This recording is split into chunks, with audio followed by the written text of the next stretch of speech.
살아갈 길이 막막해요. 기자는 옆에서 감성적인 멘트를 덧붙였다.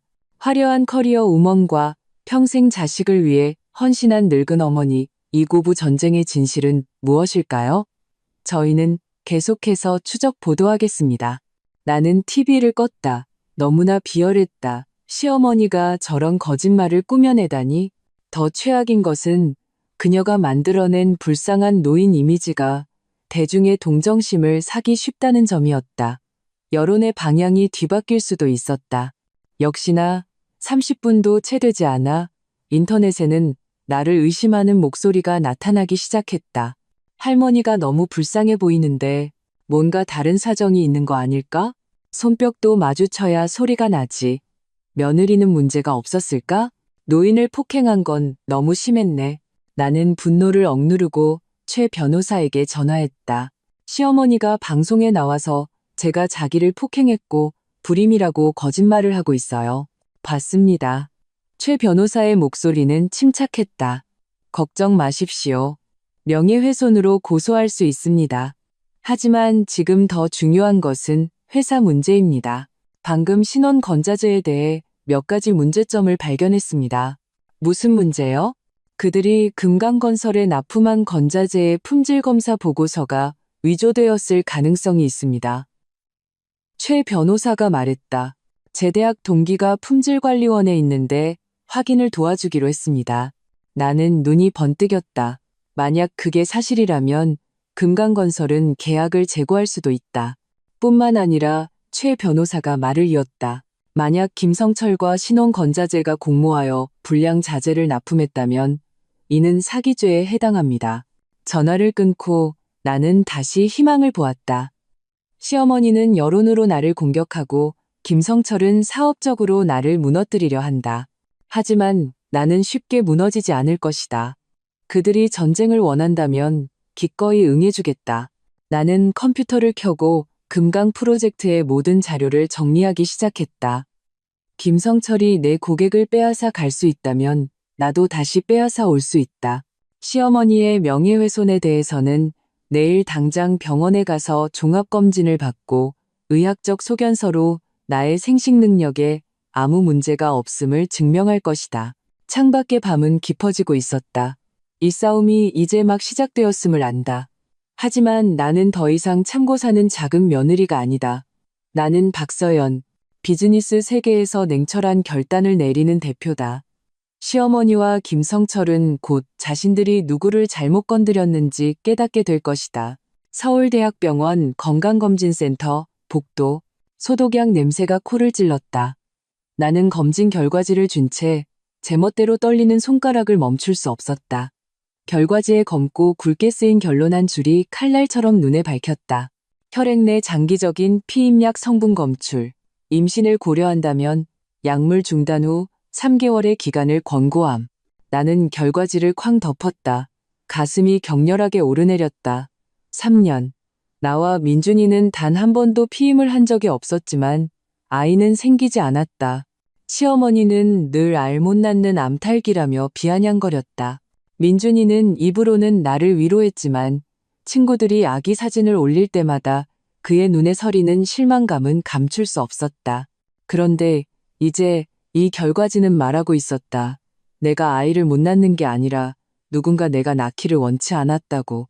박서연님, 간호사가 진료실 문을 열고 고개를 내밀었다. 교수님께서 들어오시랍니다. 담당 교수는 수진이가 소개해준 산부인과 명의로 50대 중반의 온화한 인상이었다. 그녀는 결과지를 받아들고는 즉시 미간을 찌푸렸다. 상당한 농도의 피임약 성분이 검출됐군요. 대사 산물로 보아 최소 1년 반 이상 규칙적으로 복용한 것으로 보입니다. 하지만 저는 피임약을 먹은 적이 단 한 번도 없어요. 내 목소리는 내 것이 아닌 것처럼 갈라졌다. 그렇다면 다른 경로로 섭취했을 가능성이 있습니다. 교수는 안경을 고쳤었다. 음식이나 음료에 섞여 들어가는 경우죠. 평소에 꾸준히 드시는 것이 있습니까? 나는 벼락을 맞은 듯했다. 커피요. 민준 씨가 매일 아침 직접 라떼를 만들어줬어요. 3년 동안 하루도 빠짐없이요. 그는 그것이 사랑의 의식이라고 했다. 나는 감동해서 SNS에 자랑까지 했었다. 남편분께서 아이를 원한다는 사실을 알고 계셨습니까? 교수의 질문이 나를 현실로 끌어당겼다. 네, 그 사람 어머니가 계속 재촉했으니까요. 내 목소리는 산산조각 났다. 교수의 눈빛이 복잡해졌다. 박 대표님, 남편분과 진지하게 대화해 보시길 권합니다. 그리고 만약 정말로 의도적인 투약이 있었다면 이건 명백한 범죄 행위입니다. 진료실을 나오자 다리에 힘이 풀려 벽을 짚고서야 겨우 설 수 있었다. 가방 안에서 휴대폰이 진동했다. 회사 안내데스크 직원이었다. 대표님, 금강건설 사람들이 회사에 왔습니다. 모든 프로젝트 자료를 가져가겠다고 합니다. 막아요. 나는 억지로 정신을 차렸다. 지금 바로 갈게요. 택시를 타고 회사로 가는 길, 나는 검진 결과지를 죽으림을 다해 주었다. 손톱이 손바닥에 깊은 초승달 모양의 자국을 남겼다.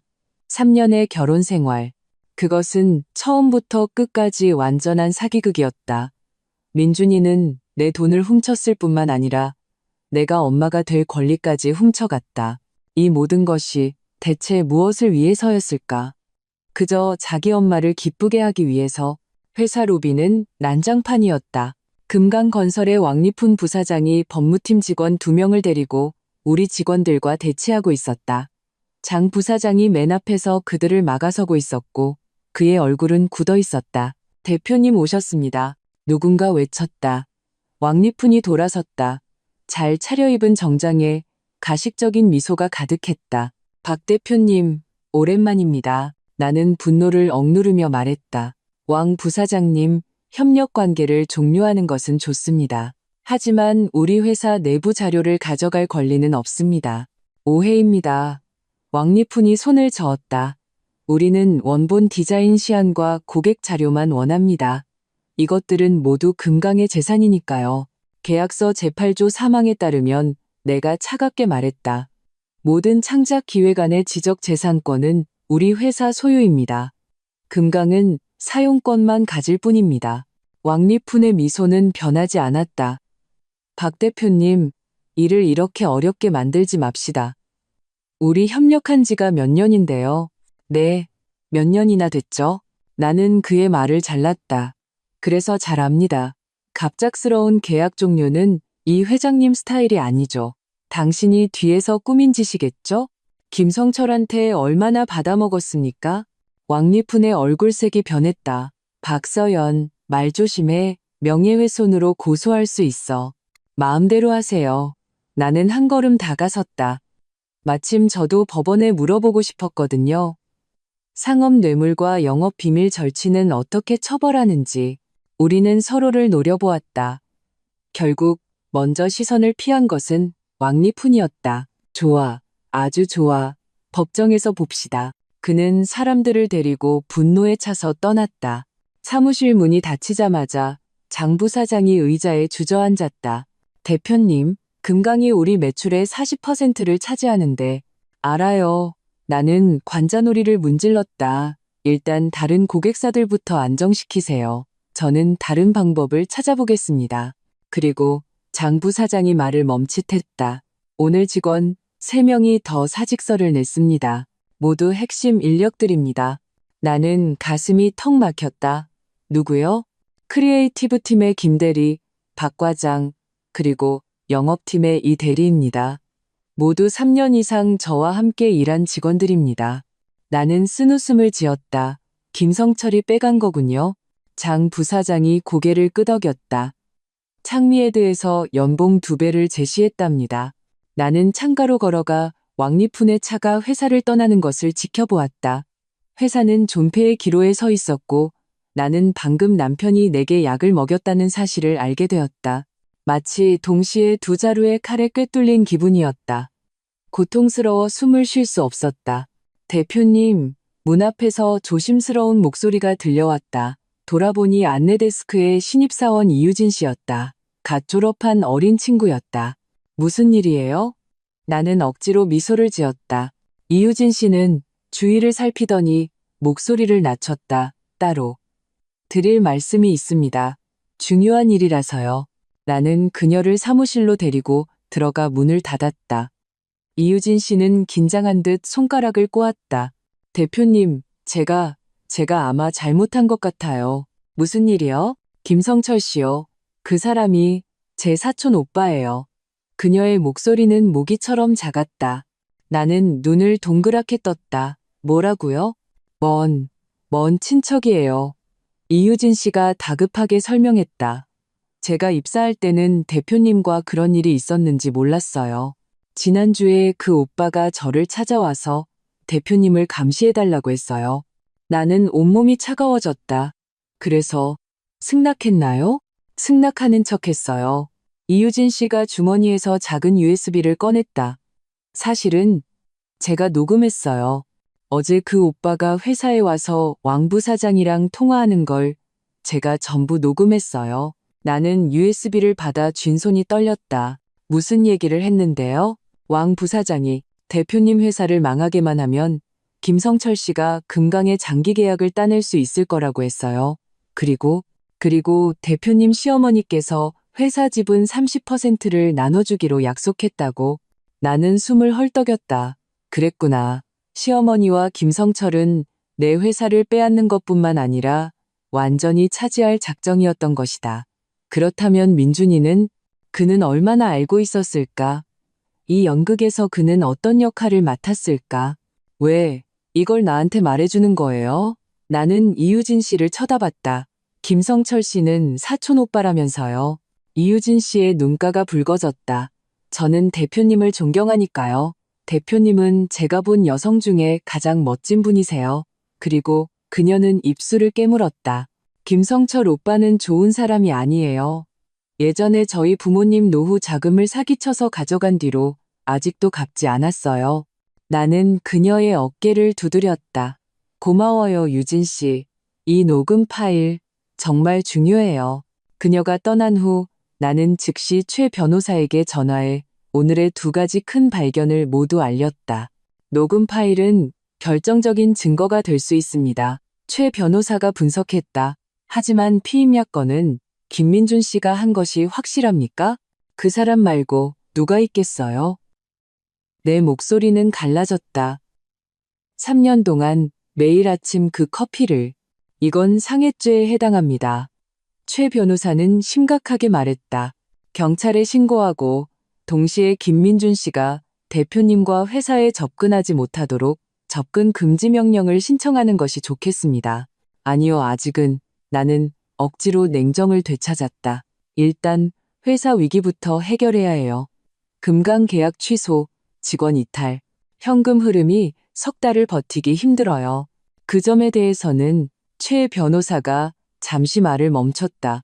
제게 생각이 있습니다. 품질관리원의 동기가 확인해 줬는데 신원 건자재가 금강에 납품한 자재에 확실히 문제가 있다고 합니다. 만약 왕리푼 부사장이 이 사실을 알고도 묵인했다는 것을 증명할 수 있다면 그는 자리에서 물러나야 할 겁니다. 나는 그의 말을 이어받았다. 그리고 금강의 이 회장님은 내부 비리를 가장 혐오하시죠. 맞습니다. 게다가 최 변호사가 목소리를 낮췄다. 제가 알아본 바로는 김성철의 창미에 드는 자본금이 5천만 원에 불과합니다. 금강 같은 대규모 프로젝트를 감당할 수 있는 회사가 아니죠. 만약 금강이 그들과의 계약을 파기하면 창미에 드는 자금난으로 파산할 겁니다.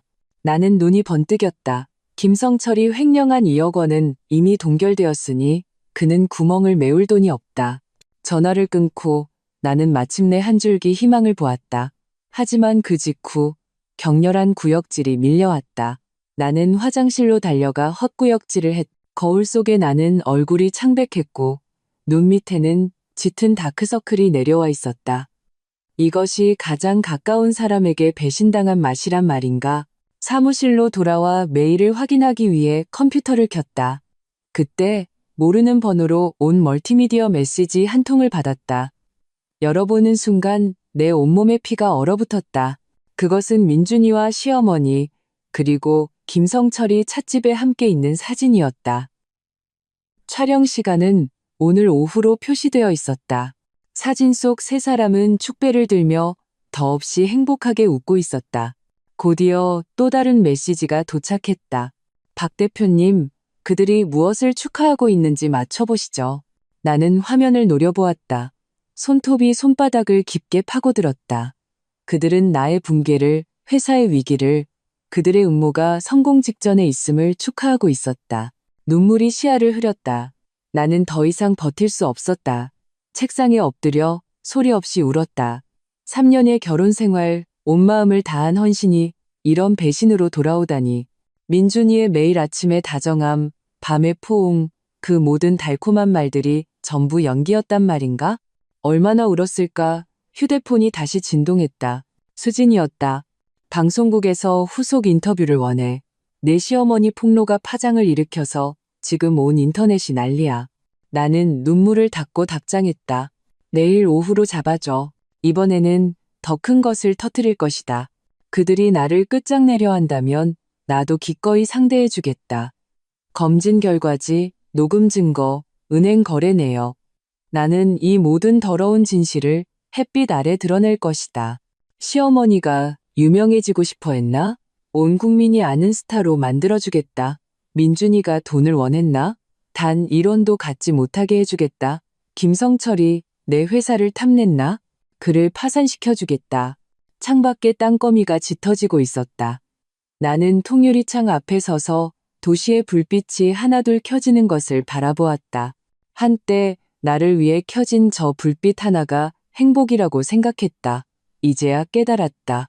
어떤 따스함은 사람을 깊은 곳으로 유인하는 덫에 불과하다는 것을. 하지만 괜찮다. 이제부터는 나 자신이 바로 그 불꽃이 될 것이다. 앞길을 비출 수도 적을제로 태워버릴 수도 있는 SBC 방송국 분장실 거울 속 내 모습은 종이처럼 창백했다. 메이크업 아티스트가 조심스럽게 컨실러로 눈 밑에 다크서클을 가렸지만 눈 속의 핏발까지는 가릴 수 없었다. 대표님, 어젯밤에 잠을 못 주무셨나 봐요. 유라가 따뜻한 차 한 잔을 건넸다. 다음에 할까요? 아니, 괜찮아. 나는 찻잔을 받아들었다. 뜨거운 감촉에 정신이 조금 드는 것 같았다. 오늘 끝내야 해.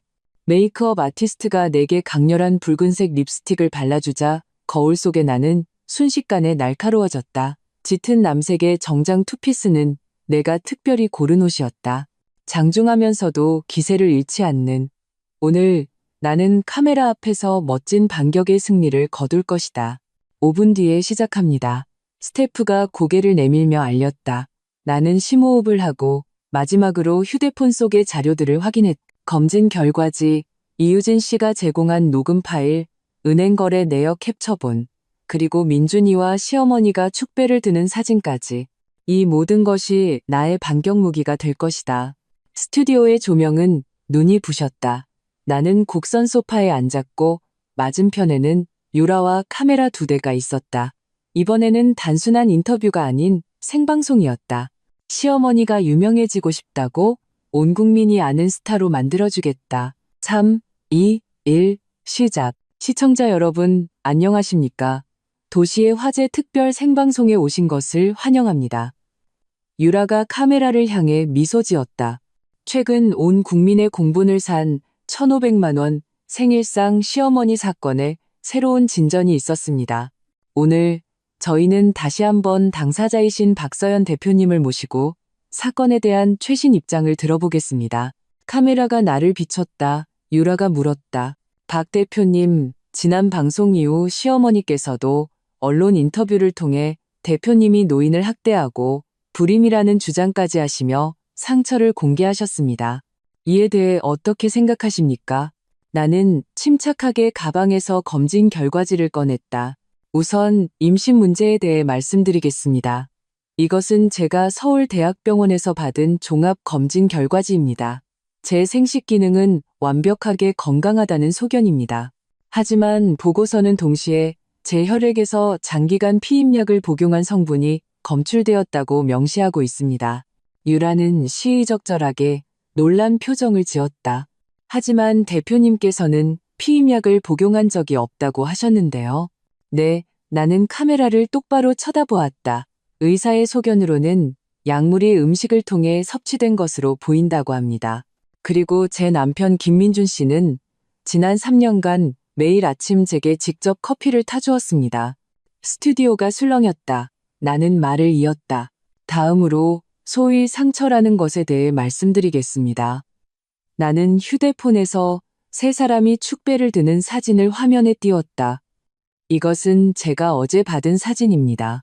촬영 시간은 오후 3시로 제 시어머니께서 방송국에서 학대당했다고 오시던 바로 2시간 후입니다. 학대당했다는 노인께서 아들과 조카와 함께 이렇게 즐겁게 축배를 들 기분이 드셨을까요? 유라는 숨을 헐떡였다. 무엇을 축하하고 있었던 걸까요? 제 회사의 위기를 축하하고 있었죠. 나는 냉정하게 말했다. 여기 녹음 파일이 하나 있습니다. 들어보시죠. 기술 스태프가 내 휴대폰을 받아 스튜디오 스피커로 연결했다. 곧 왕리푼과 김성철의 목소리가 선명하게 흘러나왔다. 왕리푼 성철아, 금강건설 쪽은 내가 다 마무리했어. 이 회장님께는 박서연네 서비스가 엉망이라고 둘러댔고, 김성철 아주 좋습니다. 형님. 고모님께서 말씀하시길 그 회사 지분 먹으면 형님께 10% 떼어드리겠답니다. 왕리푼 고작 10%? 내가 지금 직장 일을 위험을 감수하고 하는 일인데. 김성철 알겠습니다. 알겠습니다. 15%. 더는 안 됩니다. 참, 민준이 쪽은 문제 없겠죠? 왕리푼 걔가 무슨 문제가 있겠어. 걔네 엄마가 동쪽으로 가라면 서쪽으로는 가지도 못하는 놈인데. 녹음이 끝나자 스튜디오는 쥐죽은 듯 조용했다. 유라가 충격받은 목소리로 물었다. 이건 저희 회사 안내데스크 직원이 우연히 녹음한 것입니다. 나는 이유진 씨의 이름은 언급하지 않았다. 왕리푼은 금강건설의 부사장, 김성철은 제 남편의 사촌형, 그리고 고모님은 바로 제 시어머니입니다. 이 녹음은 그들이 제 회사를 함정에 빠뜨리고 지분을 빼앗으려 공모했다는 증거입니다. 유라는 카메라를 향해 말했다. 시청자 여러분, 이것은 명백한 상업 범죄입니다. 박 대표님, 앞으로 어떻게 대응하실 계획이십니까? 저는 이미 변호사를 통해 소송을 제기했습니다. 나는 평온하게 말했다. 동시에 시어머니의 언론을 통한 허위사실 유포에 대해서도 법적 조치를 취할 것입니다. 생방송이 끝난 후 스튜디오를 나서자마자 휴대폰이 불통이 될 지경이었다. 수많은 카카오톡과 문자가 쏟아져 들어왔다. 대부분은 친구와 동료들의 놀라움과 지지의 메시지였다. 수진이는 연달아 카톡을 보냈다. 대박, 너 너무 멋있어. 실시간 검색어 폭발했어. 내 시어머니 전화번호 털려서 불나고 있대. 답장을 하려던 찰나 모르는 번호로 전화가 걸려왔다. 박 대표님, 이도윤입니다. 낮고 침착한 남자의 목소리. 금강건설 이도윤을 떠올렸다. 나는 심장이 쿵 내려앉았다. 금강건설의 황태자이자 왕리푼의 숙적 이 전무님, 무슨 일이십니까? 방금 생방송 잘 봤습니다. 이도윤이 가볍게 웃었다. 아주 흥미롭더군요. 우리 한번 만나서 얘기할 필요가 있겠습니다. 30분 후 나는 방송국 근처 카페에서 이도윤을 만났다. 그는 30대 초반으로 캐주얼한 정장 차림에 눈빛에서는 예리함이 묻어났다. 왕리푼이 이번에 선을 넘었군요. 그는 단도직입적으로 말했다. 저희 아버님께서는 배신자를 가장 혐오하십니다. 나는 신중하게 물었다. 전무님의 뜻은 도윤이라고 부르십시오. 그는 서류 봉투 하나를 내게 건넸다. 여기 왕리푼과 신원 건자재의 모든 거래 기록이 있습니다. 그가 뇌물을 받은 증거까지 포함해서요. 나는 서류를 펼쳤다. 심장이 빠르게 뛰었다. 이것들이 바로 내가 필요했던 것들이었다. 왜 저를 돕는 겁니까? 서로 필요한 것을 얻는 거죠. 이도윤은 커피를 한 모금 마셨다. 왕리푼은 제가 그룹을 물려받는 데 있어 늘 걸림돌이었습니다. 이번에 그가 자멸해주니 저는 기쁠 따름입니다. 금강과 창미에드의 계약은 파기될 겁니다. 그는 단호하게 말했다. 아버님께서 이미 모든 사실을 아셨습니다. 내일 오전 10시 금강 이사회가 열립니다. 박 대표님께서 참석해 주셨으면 합니다. 카페를 나와 나는 즉시 최 변호사에게 연락했다. 그는 내 보고를 듣고 흥분해서 말했다. 훌륭합니다. 이 증거들이 있으면 금강이라는 고객을 되찾을 수 있을 뿐만 아니라 김성철과 왕리푼을 완전히 끝장낼 수 있습니다. 내일 오전 금강 이사회 저와 함께 가주시죠. 문제 없습니다. 최 변호사가 잠시 말을 멈췄다. 참, 남편분 쪽은 그 사람 얘기는 하고 싶지 않아요. 내 목소리는 차갑게 굳었다. 최 변호사님, 부탁이 하나 있습니다. 3년 전 제 교통사고에 대해 자세히 조사해 주세요. 교통사고라면 나와 민준이가 처음 만난 계기는 그가 나를 구해준 것이었다. 나는 회상했다. 당시 내 차가 고속도로에서 타이어가 터지며 통제 불능 상태가 되었고 그가 위험을 무릅쓰고 나를 차에서 끌어내줬다. 하지만 만약 이 모든 것이 계획된 것이었다면 전화기 너머로 몇 초간 침묵이 흘렀다. 음모라고 의심하시는 겁니까? 모르겠어요. 나는 관자놀이를 문질렀다. 하지만 모든 것이 너무 공교로워요.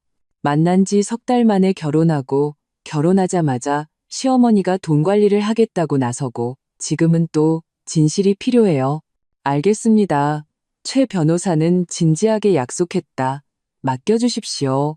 전화를 끊고 나는 길가에 서서 차를 기다렸다. 밤바람이 초가을의 서늘함을 품고 불어왔다. 휴대폰이 다시 울렸다. 이번에는 민준이었다.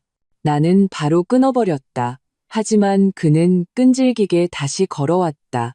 6번째 전화에 나는 마지못해 받았다.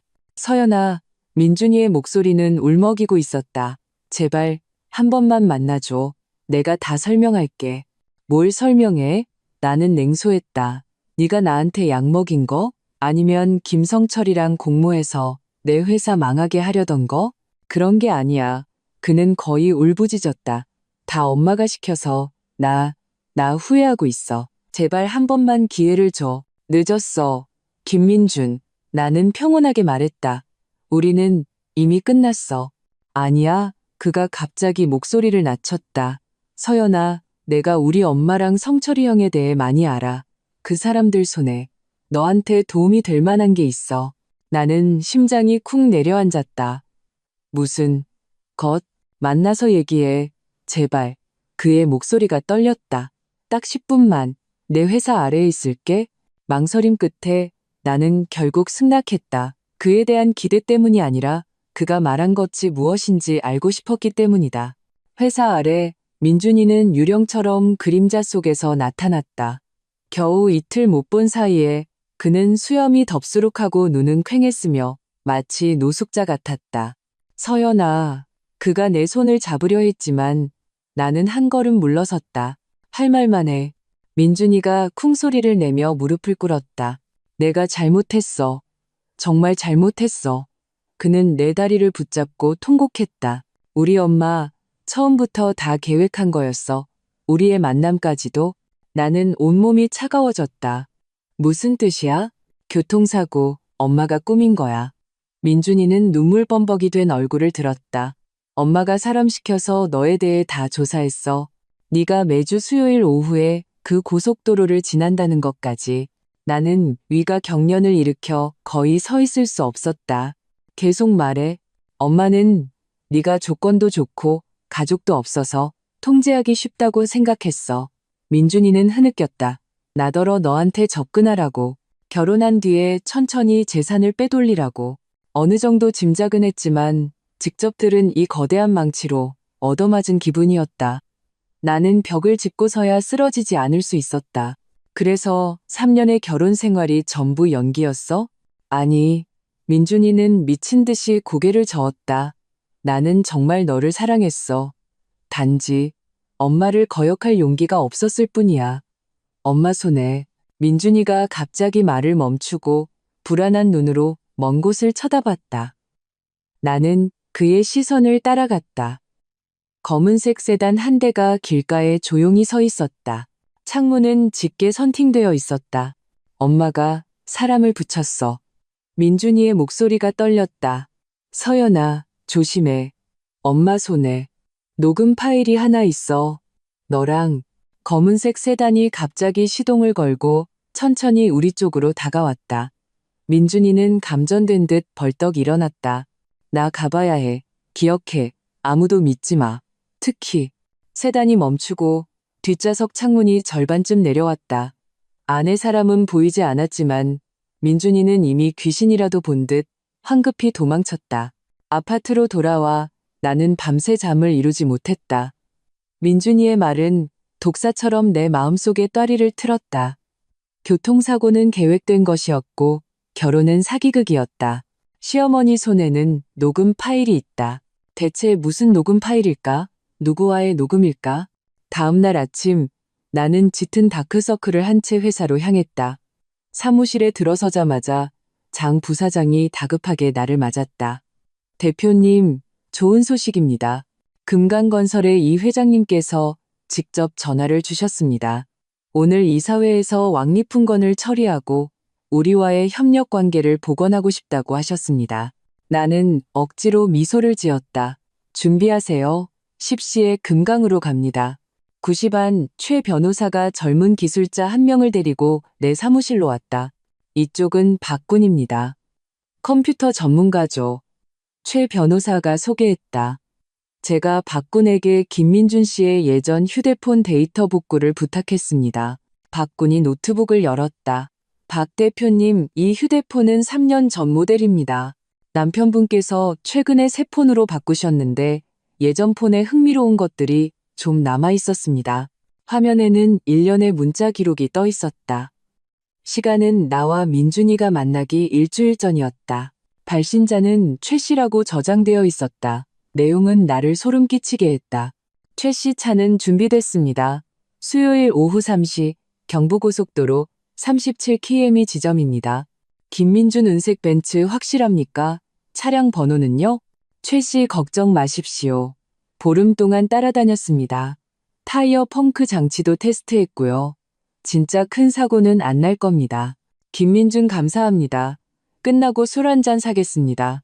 나는 손이 떨려 마우스를 잡을 수 없었다. 아래로 스크롤하자 더 충격적인 내용이 나왔다. 김민준 엄마 다 알아봤어. 부모님은 돌아가셨고 친척도 없어. 회사 가치는 최소 500억 원. 시어머니 좋아. 계획대로 진행해. 기억해. 먼저 신뢰를 얻어. 돈 얘기는 서두르지 말고. 짐승 같은 놈들. 최 변호사가 분노에 차욕을 내뱉었다. 이건 살인 미수다. 나는 눈을 감고 억지로 냉정을 되찾았다. 지난 3년의 순간들이 머릿속을 스쳐 지나갔다. 민준이의 다정함, 시어머니의 가식, 모든 것이 정교하게 설계된 덫이었다. 대표님, 장 부사장이 조심스럽게 물었다. 10시입니다. 금강으로 가시겠습니까? 나는 심호흡을 하고 일어섰다. 가죠. 금강건설 28층 회의실은 분위기가 무거웠다. 이강혁 회장이 상석에 앉아 있었고 그의 얼굴은 굳어 있었다. 왕리푸는 옆에 서서 얼굴이 새하얗게 질려 있었다. 이도윤이 내게 가볍게 고개를 끄덕였다. 박 대표, 이강혁 회장이 일어나 나를 맞았다. 우선 금강을 대표해서 사과드립니다. 왕리푼의 행위는 회사 규정을 심각하게 위반한 것입니다. 우리는 이미 경찰에 신고했습니다. 나는 정중하게 악수했다. 회장님, 너무 심려치 마십시오. 금강의 명성이 한두 사람의 행동 때문에 훼손될 리 없다고 믿습니다. 말씀 잘하시는군요. 이강혁 회장이 내 어깨를 두드렸다. 우리와의 협력 관계에 대해서는 아버님, 이도윤이 끼어들었다. 박 대표님 회사와의 협력을 복원하고 이번 사태로 인한 손실을 보상해드리는 것이 마땅하다고 생각합니다. 당연하지. 이강혁 회장은 흔쾌히 동의했다. 뿐만 아니라 우리가 곧 시작할 금강 베이 프로젝트도 박 대표님 회사에 전적으로 맡기도록 하겠네. 회의가 끝난 후 왕리푸는 경찰에 연행되었다. 그는 끌려가기 전 나를 원망스러운 눈으로 노려보았다. 박서연, 너무 더위하지 마. 김성철이 널 가만두지 않을 거야. 이도윤이 나를 1층까지 배웅했다. 박 대표님, 앞으로 잘 부탁드립니다. 도와주셔서 감사합니다. 나는 진심으로 말했다. 천만에요. 그는 의미심장한 눈으로 나를 쳐다보았다. 참, 김성철을 조심하십시오. 제가 알기로 그의 배후에는 다른 인물이 있습니다. 회사로 돌아오는 길, 최 변호사는 앞으로의 소송 전략을 흥분해서 설명했지만 나는 귀에 들어오지 않았다. 어젯밤 민준이의 경고와 그 의문의 검은색 세단이 머릿속을 맴돌았다. 최 변호사님, 나는 그의 말을 끊었다. 김성철이 최근에 접촉한 모든 사람을 조사해 주세요. 특히 우리가 모르는 관계들을요. 알겠습니다. 최 변호사가 고개를 끄덕였다. 김민준이 제공한 단서는 일단 무시하세요. 나는 차갑게 말했다. 지금 가장 중요한 건 회사를 안정시키는 겁니다. 그리고 나는 차창 밖으로 빠르게 지나가는 풍경을 바라보았다. 나를 해친 자들에게 대가를 치르게 할 것이다. 휴대폰이 진동했다. 수진이에게서 온 뉴스 링크였다. 내 시어머니 신상 털렸어. 10년 전에 보험 사기친 전과까지 나왔대. 나는 링크를 클릭했다. 시어머니의 과거를 파헤친 심층 기사였다. 여러 장의 사진과 법원 판결문 캡처본까지 첨부되어 있었다. 시어머니는 20년 전에 이미 사기죄로 실형을 산 전과가 있었고 10년 전에는 보험 사기 혐의로 보험사에 피소된 적이 있었다. 어쩐지 법을 우습게 알더라니. 어쩐지 그렇게 치밀한 사기극을 꾸며낼 수 있었더라니. 그게 그녀의 본업이었던 것이다. 나는 페이지를 닫고 입꼬리를 올렸다. 이제 게임은 막 시작되었을 뿐이다. 시어머니. 이걸로 끝났다고 생각하나? 아니, 모든 것을 잃은 여자를 건드리면 어떤 결과를 맞게 되는지 뼈저리게 느끼게 해주겠다. 금강베이 프로젝트 킥오프 미팅이 끝난 후 이도윤은 나를 회사까지 바래다 주겠다고 고집했다. 그의 검은색 벤츠가 지하 주차장을 천천히 빠져나왔다. 차창 밖의 네온사인이 빗물에 번져 흐릿한 색채의 덩어리가 되었다. 박 대표님, 요즘 안색이 좋아 보이시는군요. 이도윤은 한 손으로 핸들을 잡고 다른 손은 자연스럽게 센터 콘솔에 올려놓았다. 회사 위기는 해결된 모양입니다. 나는 스커트 자락을 정리하는 척하며 그의 탐색적인 시선을 피했다. 도윤 씨께서 도와주신 덕분이죠. 그냥 도윤이라고 부르십시오. 그가 가볍게 웃었다. 솔직히 정말 감탄했습니다. 보통 사람이라면 이런 배신을 겪고 무너졌을 텐데요. 빗물이 뱀처럼 차창을 타고 흘러내렸다. 나는 백미러에 비친 내 흐릿한 모습을 응시했다. 사람은 앞으로 나아가야 하니까요. 그렇죠. 이도윤의 목소리가 갑자기 낮아졌다. 때로는 가족의 잘못을 우리가 대신 책임져야 할 때도 있고요. 나는 심장이 쿵 내려앉았다. 무슨 뜻일까? 무언가를 암시하는 걸까? 차가 신호등 앞에 멈췄다. 이도윤이 고개를 돌려 나를 보았다. 박 대표님은 인공지능 광고 알고리즘에 대해 연구해 보신 적 있습니까? 나는 손가락을 살짝 오므려 가죽 시트 가장자리를 쥐었다. 우리 회사의 가장 핵심적인 경쟁력은 자체 개발한 AI 광고 타겟팅 시스템이었다. 소비자의 행동을 정확하게 예측하는 이 알고리즘은 값을 매길 수 없을 정도로 귀중했다. 조금은요. 나는 태어난 척했다. 갑자기 그건 왜 물으시죠? 그냥요. 신호가 바뀌자 그는 다시 앞을 보았다. 금강베이 프로젝트는 정밀한 타겟팅이 필요해서요. 박 대표님 회사의 시스템이 아주 적합할 것 같다는 생각이 들었습니다. 최적의 솔루션을 제공해 드리겠습니다. 나는 미소 지었지만 마음속으로는 경계심이 곤두섰다. 회사의 핵심 기술은 외부에 공개한 적이 없다. 그가 어떻게 알았을까? 차가 회사 아래에 멈췄다. 이도윤이 차를 돌아 내 쪽 문을 열어주었다. 비는 그쳤지만 그의 정장 어깨는 미세한 물방울로 젖어 있었다. 감사합니다. 내가 작별 인사를 하려던 찰나 그가 갑자기 말했다. 참, 저희 어머님께서 다음 주에 생신이십니다. 조촐한 가족 파티를 준비했는데 그가 내게 금박이 밝힌 초대장을 건넸다. 혹시 박 대표님께서 참석해 주실 수 있을지. 나는 초대장을 받아들었다.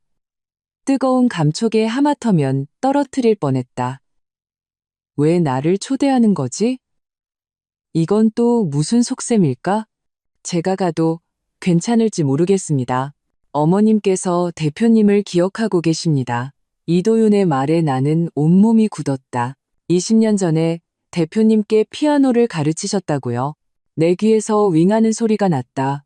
마치 누군가 머릿속에서 징을 친 것 같았다. 20년 전 피아노 선생님, 늘 연보라색 원피스를 입고 몸에서 제스민 향기가 나던 그 다정한 분. 이 선생님. 내 목소리는 내 것이 아닌 것처럼 떨렸다. 이도윤이 미소 지으며 고개를 끄덕였다. 아직 기억하시는군요. 최근 뉴스를 보시고 대표님 일에 대해 몹시 안타까워하셨습니다.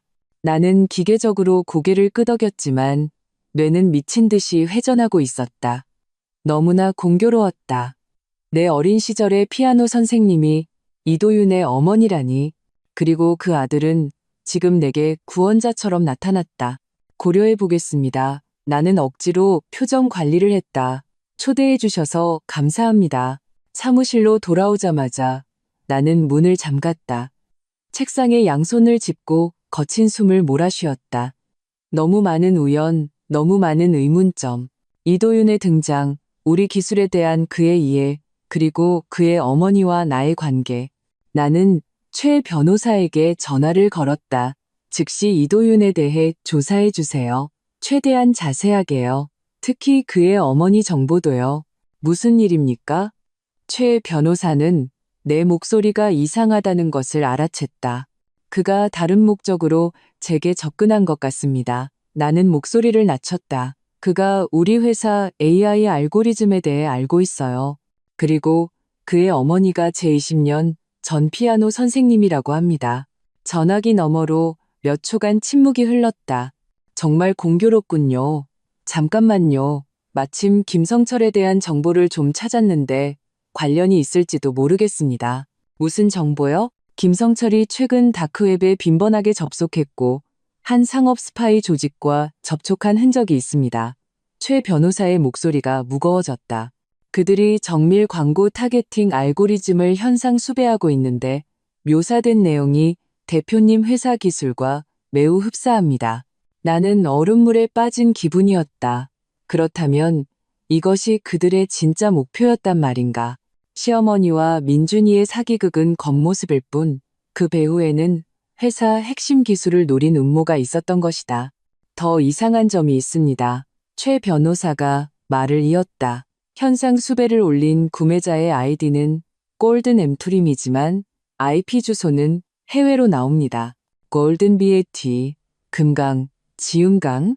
너무 뻔한가? 하지만 금강이 아니라면 누구일까? 계속 조사해 주세요. 나는 이를 악물었다.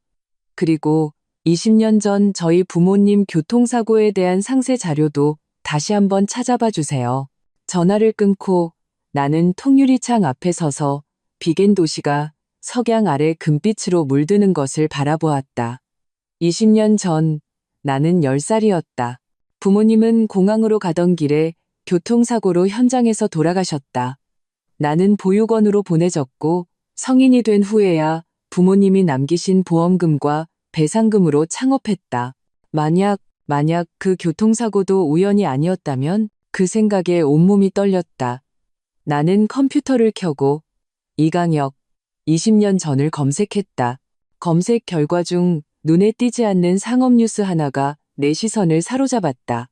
2003년 금강그룹 스타에드 인수 창업주 박진성 대표 사임. 박진성, 우리 아버지의 이름이었다. 나는 떨리는 손으로 링크를 클릭했다. 기사에는 아버지가 스타에드의 창업주였으며 회사가 금강에 인수된 직후 개인적인 사유로 사임했다고 언급되어 있었다. 흐릿한 단체 사진이 첨부되어 있었는데 아버지가 중앙에 서 있었고 그 옆에는 얼굴이 잘 보이지 않는 키 큰 남자가 있었다. 사진 설명에는 이렇게 쓰여 있었다. 박진성 대표와 금강그룹 이강혁 회장 기념 촬영. 이강혁, 이도윤의 아버지. 나는 눈물이 차올라 시야가 흐려졌다. 아버지는 이 과거에 대해 한 번도 말씀하신 적이 없다. 나는 그저 아버지가 창업 전에 광고회사에서 일했다는 것만 알고 있었다. 휴대폰이 갑자기 울렸다. 이도윤이었다. 박 대표님, 생각은 해보셨습니까? 어머님께서 몹시 뵙고 싶어 하십니다. 나는 억지로 냉정을 되찾았다. 어머님께 감사하다고 전해주십시오. 정시에 참석하겠습니다. 잘 됐군요. 그의 목소리에는 웃음기가 섞여 있었다. 참, 괜찮으시다면 대표님 회사 AI 시스템 기술 제안서를 가지고 와주실 수 있겠습니까? 아버님께서 그쪽에 관심이 많으셔서요. 역시 나는 손톱이 손바닥을 깊게 파고들었다. 물론입니다. 전화를 끊고 나는 즉시 최 변호사에게 메시지를 보냈다. 찾았어요. 이강혁이 20년 전에 아버지 회사를 인수했어요. 이도윤이 저를 집에 초대하면서 AI 기술 제안서를 가져오라고 합니다. 최 변호사에게서 바로 답이 왔다. 너무 위험합니다. 가지 마세요. 가야 해요. 나는 답장했다. 진실을 밝힐 기회예요. 저를 위해 가짜 제안서를 하나 만들어주세요. 안에 추적 프로그램을 심어서요. 미쳤습니까? 발각되면 도박을 거는 수밖에 없어요. 나는 심호흡을 했다. 그리고 이도윤 집의 평면도를 구해주세요. 서재와 금고 위치를 알아야 해요. 사흘 후 나는 이도윤의 저택 문 앞에 서 있었다. 핸드백 안에는 정교하게 만들어진 가짜기술 제안서와 립스틱으로 위장한 초소형 카메라가 들어있었다. 최 변호사가 이어폰을 통해 지시했다. 평면도에 따르면 서재는 2층 오른쪽 세 번째 방입니다. 금고는 그림 뒤에 있고요. 이도윤이 직접 문을 열었다. 평소보다 비즈니스적인 느낌이 덜한 캐주얼한 차림이었다. 박 대표님, 환영합니다. 저택 내부는 절제된 호화로움으로 꾸며져 있었다. 동양적인 스타일과 현대적인 스타일이 완벽하게 조화를 이루었다. 우아한 중년 여성이 거실에서 걸어 나왔다. 나는 즉시 그녀를 알아보았다. 이 선생님, 세월이 눈가에 잔주름을 남겼지만 그 다정한 미소와 제스민 향기는 조금도 변하지 않았다. 서연이구나. 그녀가 내 손을 잡았다. 정말 너로구나. 다 컸네. 더 예뻐졌어. 나는 목이 메었다. 이 선생님, 안녕하세요. 아직도 선생님이라고 부르니 그냥 이모라고 불러. 그녀가 나를 소파에 앉혔다. 그동안 고생이 많았다고 들었다. 이도윤이 헛기침을 했다. 엄마, 박 대표님께서 기술 자료를 가지고 오셨어요. 제가 먼저 아버님께 모시고 갈게요. 이모가 내 손을 두드렸다. 그래, 다녀오렴. 이따가 천천히 얘기하자. 이도윤을 따라 2층으로 올라가는 동안 내 심장은 북처럼 울렸다. 이어폰에서 최 변호사의 작은 목소리가 들려왔다. 조심하세요. 감시 카메라가 있을 수 있습니다. 서재문 앞에서 이도윤이 갑자기 돌아섰다. 박 대표님, 저희 아버님께서 성격이 좀 직설적이십니다. 혹시라도 기분 나쁜 말씀을 하시더라도 양해 부탁드립니다. 나는 미소 지으며 고개를 끄덕였지만 마음속으로는 긴장의 끈을 바짝 조였다. 서재 문이 열렸다. 백발의 위험 있는 남자가 자단목 책상 뒤에 앉아 있었다. 예리한 눈빛이 엑스레이처럼 나를 훑었다. 박양. 그는 일어나지 않았다. 오래전부터 명성은 익히 들었지. 이 회장님, 안녕하십니까? 나는 비즈니스적인 미소를 유지했다. 앉게. 그가 맞은편 의자를 가리켰다. 자네 회사 인공지능 광고 시스템이 아주 뛰어나다고 들었네. 이도윤은 옆에 서서 나와 아버지 사이를 오가는 시선을 던졌다. 나는 핸드백을 열어 가짜 제안서를 꺼냈다. 간략한 설명서입니다. 상세 코드는 영업 비밀이라.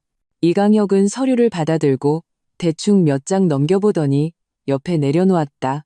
자네 아버지가 당시에 이런 기술만 있었어도 스타에드가 망하지는 않았을 텐데. 나는 온몸이 굳었다. 제 아버지를 아십니까? 물론이지. 그가 냉소했다. 박진성. 재능은 뛰어났지만 고집불통이었지. 당시에 내가 거액을 주고 스타에드를 인수하려 했을 때 그는 죽어도 핵심 기술은 팔지 않겠다고 버텼어. 나는 책상 아래에서 손을 떨었다. 그 후에는요? 그 후에? 이강혁은 의자의 등을 기댔다. 그는 기술을 가지고 회사를 떠났지. 혼자 창업하겠다면서. 아쉽게도 그는 의미심장하게 나를 쳐다보았다. 사고가 났지만 나는 가슴을 얻어맞은 듯 숨을 쉴 수 없었다. 그가 암시하는 것은 무엇인가? 우리 부모님의 교통사고가 그와 관련이 있다는 말인가? 아버님, 이도윤이 갑자기 끼어들었다. 옛날 얘기는 안 하신다고 약속하셨잖습니까? 그래, 그래. 이강혁이 손을 저었다. 박양, 신경 쓰지 말게. 늙으면 옛날 얘기만 많아져서 나는 회의가 있어서 이만. 젊은이들끼리 얘기 나누게. 그가 떠난 후 서재에는 어색한 침묵이 흘렀다. 이도윤이 미안한 표정으로 나를 보았다. 죄송합니다. 저희 아버님께서 가끔. 괜찮아요. 나는 억지로 웃었다. 화장실 좀 써도 될까요? 나가서 오른쪽입니다. 화장실에 들어가자마자 나는 문을 잠그고 옷깃에 달린 마이크에 대고 속삭였다. 최 변호사님, 들었어요? 들었습니다. 최 변호사의 목소리가 무거웠다. 그가 당신을 협박하고 있습니다. 기록을 확인해 보니 당신 아버님께서 스타헤드를 떠난 지 2달 만에 사고가 났습니다. 나는 소리를 감추기 위해 수도꼭지를 틀었다. 이강혁 서재에 금고가 있어요. 안에 뭐가 있는지 꼭 확인해야 해요. 너무 위험합니다. 시간이 없어요. 나는 문을 잠그고 말했다. 감시 카메라 좀 확인해 주세요. 서재로 돌아오자 이도윤이 통화 중이었다. 그는 수화기를 맞고 말했다. 죄송합니다. 회사에 급한 일이 생겨서 편하게 책 구경하고 계세요. 금방 돌아오겠습니다. 하늘이 주신 기회였다. 나는 태연한 척 고개를 끄덕였다. 네, 바쁘실 텐데. 문이 닫히자마자 나는 즉시 움직였다. 벽에 걸린 그림은 산소화였다. 나는 조심스럽게 그림을 옆으로 밀었다. 역시 메리평 금고가 모습을 드러냈다. 비밀번호 잠금 장치 6자리. 나는 이강혁의 생일을 입력해 보았다. 틀렸다. 이도윤의 생일도 아니었다. 스타헤드 설립일. 역시 틀렸다. 시간은 1초 흘러갔다. 이마에 식은땀이 맺혔다. 문득 아버지의 습관 하나가 떠올랐다. 아버지는 모든 비밀번호를 내 생일로 사용했다. 나는 떨리는 손으로 91만 315를 입력했다. 딸깍하는 소리와 함께 금고가 열렸다. 안에는 서류철 몇 개뿐이었다. 나는 재빨리 첫 번째 서류철을 열었다. 제목은 선명하게 서연 프로젝트라고 쓰여 있었다. 서류의 내용은 나를 얼어붙게 만들었다. 내가 보육원에서 자라 창업하기까지의 모든 과정이 상세하게 기록되어 있었다. 내 생활 습관, 인간관계, 심지어 민준이가 내게 접근한 계획까지. 마지막 페이지는 최근에 업데이트된 내용이었다. AI 알고리즘 확보 중, 이주 내 완료 예상. 두 번째 서류철은 더 충격적이었다. 안에는 우리 회사 AI 시스템의 상세 설계도가 들어있었다. 완전하지는 않았지만 핵심 로직은 명확하게 드러나 있었다. 누가 유출한 거지? 회사에 내부자가 있다. 세 번째 서류철에는 스타라고 표시되어 있었다. 내가 그것을 열려던 찰나 이어폰에서 최 변호사의 경고가 들려왔다. 이도윤이 돌아옵니다. 나는 재빨리 몇 페이지를 사진으로 찍고 서류를 제자리에 놓았다. 금고문을 닫으려던 순간 서재문이 열렸다. 이도윤이 문 앞에 서서 그림과 나를 번갈아 보았다. 뭘 찾고 계십니까? 그냥 구경하고 있었습니다. 나는 억지로 태연한 척했다. 이모님 그림 솜씨가 정말 좋으시네요. 그는 비웃는 듯 웃는 듯한 표정으로 다가왔다. 그렇습니까? 어떤 그림이 가장 마음에 드시죠? 나는 벽에 걸린 다른 풍경화를 가리켰다. 저 그림요. 색감이 아주 특별하네요. 이도윤은 나를 몇 초간 쳐다보더니 갑자기 손을 뻗어 내 머리카락을 쓸어 넘겼다. 머리에 먼지가 묻었군요. 나는 한 걸음 물러섰다. 감사합니다. 시간이 늦었으니 이만 가보겠습니다. 뭘 그리 서두르십니까? 그가 나를 막아섰다. 어머님께서 저녁 식사를 준비하셨는데요. 다음 기회에 나는 그를 비켜섰다. 회사에 급한 일이 있어서요. 그는 더 이상 막지 않았다. 하지만 내가 문가에 이르렀을 때 갑자기 말했다. 박 대표님, 때로는 너무 많이 아는 것이 좋지 않을 때도 있습니다. 나는 그에게 등을 보인 채 그 자리에 굳었다. 무슨 뜻이죠? 아무것도 아닙니다. 그가 가볍게 웃었다. 최 변호사님께 안부 전해주십시오. 그 말에 내 피가 얼어붙었다. 그는 최 변호사가 나를 돕고 있다는 것을 알고 있었다. 내가 조사하고 있다는 것을 알고 있었다. 아래층으로 내려오자 이모가 거실에서 꽃꽂이를 하고 있었다. 벌써 가니? 그녀가 아쉬운 듯 물었다. 죄송해요. 회사에 급한 일이 생겨서요. 나는 억지로 웃었다. 그녀가 나를 문 밖까지 배웅했다. 갑자기 목소리를 낮춰 말했다. 서연아, 내 아들과 그 아버지를 조심해라. 그녀는 내 손에 쪽지 하나를 빠르게 쥐어주었다. 무슨 일 있으면 여기로 연락해. 택시에 타고 나서야 나는 쪽지를 펼쳐볼 수 있었다. 위에는 주소 하나와 한 문장이 적혀 있었다. 내 아버지의 물건이 여기에 있다. 이어폰에서 최 변호사가 다급하게 물었다. 어떻게 됐습니까? 상상 이상으로 최악이에요. 내 목소리는 갈라졌다. 그들은 20년 전부터 계획했어요. 민준이가 내게 접근한 건 이강혁의 지시였고 목표는 우리 회사 AI 기술이에요. 뭐라고요? 회사에 내부자가 있어요. 설계도를 유출했어요. 나는 휴대폰으로 찍은 사진들을 넘겨보았다. 그리고 이도윤은 당신이 나를 돕고 있다는 걸 알고 있어요. 전화기 너머로 몇 초간 침묵이 흘렀다. 경찰에 신고해야 합니다. 안 돼요. 증거가 부족해요. 나는 고개를 저었다. 이모가 주소 하나를 줬어요. 아버지 물건이 있다고. 함정일 수 있습니다. 가야 해요.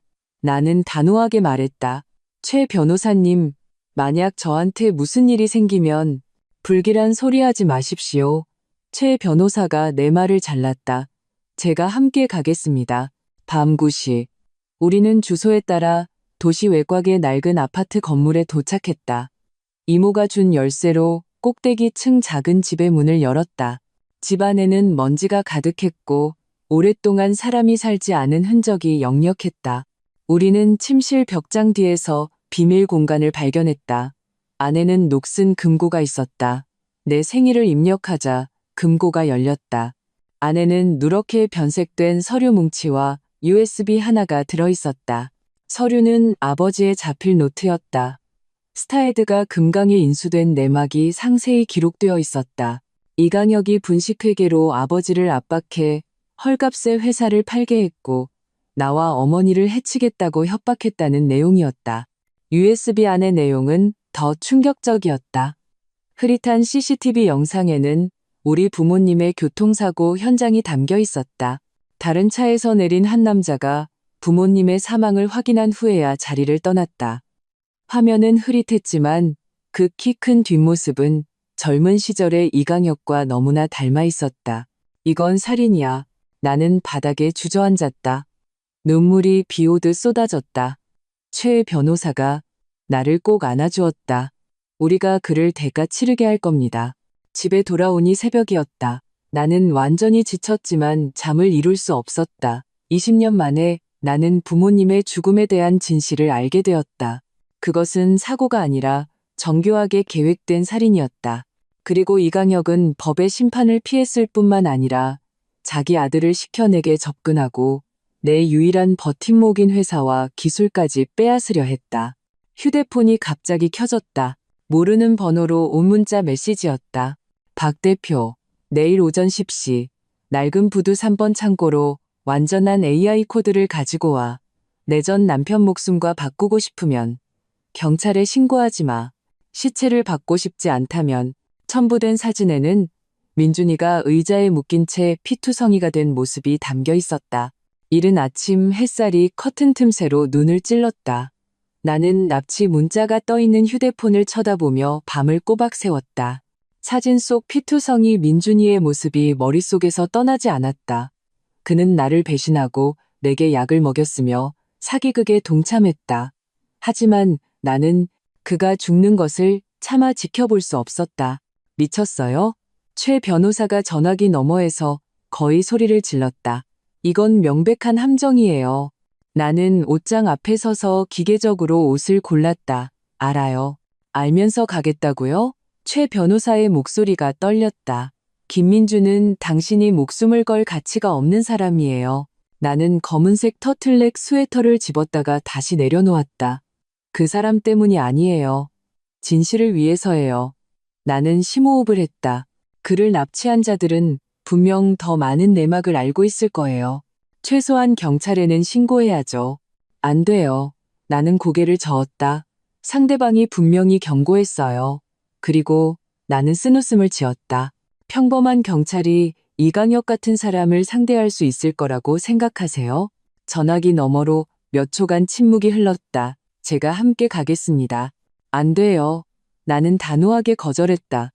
만약 저한테 무슨 일이 생기면 최소한 당신은 진실을 알고 있어야 해요.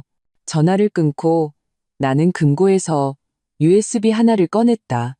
안에는 물론 진짜 AI 핵심 코드가 아닌 정교하게 설계된 추적 프로그램과 바이러스 패키지가 들어있었다. 컴퓨터에 꽂는 순간 최 변호사는 위치를 추적할 수 있고 동시에 상대방의 시스템은 소리 없이 해킹될 것이다. 9시 30분 나는 차를 몰아 낡은 부두로 향했다. 그곳은 10년 전에 폐쇄된 도시 외곽의 화물 부두였다. 주변에는 인적이 거의 없었다. 가을 햇살이 녹슨 컨테이너와 허물어져 가는 창고를 비추며 유난히 황량한 분위기를 자아냈다. 휴대폰이 진동했다. 최 변호사에게서 온 메시지였다. 맞은편 건물 옥상에 자리 잡았습니다. 조심하세요. 나는 귀에 꽂은 초소형 이어폰을 만지며 연결 상태를 확인하고 3번 창고로 향했다. 철문은 살짝 열려 있었다. 문을 밀자 쇠 냄새와 먼지가 훅 끼쳐왔다. 창고 내부는 텅 비고 어두웠다. 높은 곳에 깨진 창문으로 햇빛 몇 줄기가 비스듬히 들어올 뿐이었다. 텅 빈 공간에 내 발소리가 울려 퍼졌다. 심장 박동 소리가 온 창고에 들릴 것처럼 컸다. 누구 없어요?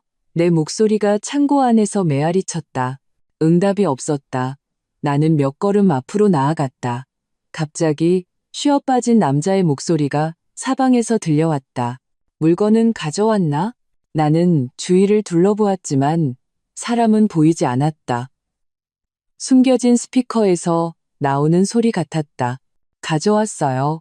나는 USB를 들어보였다. 민준 씨는 어디 있죠? 앞으로 걸어가.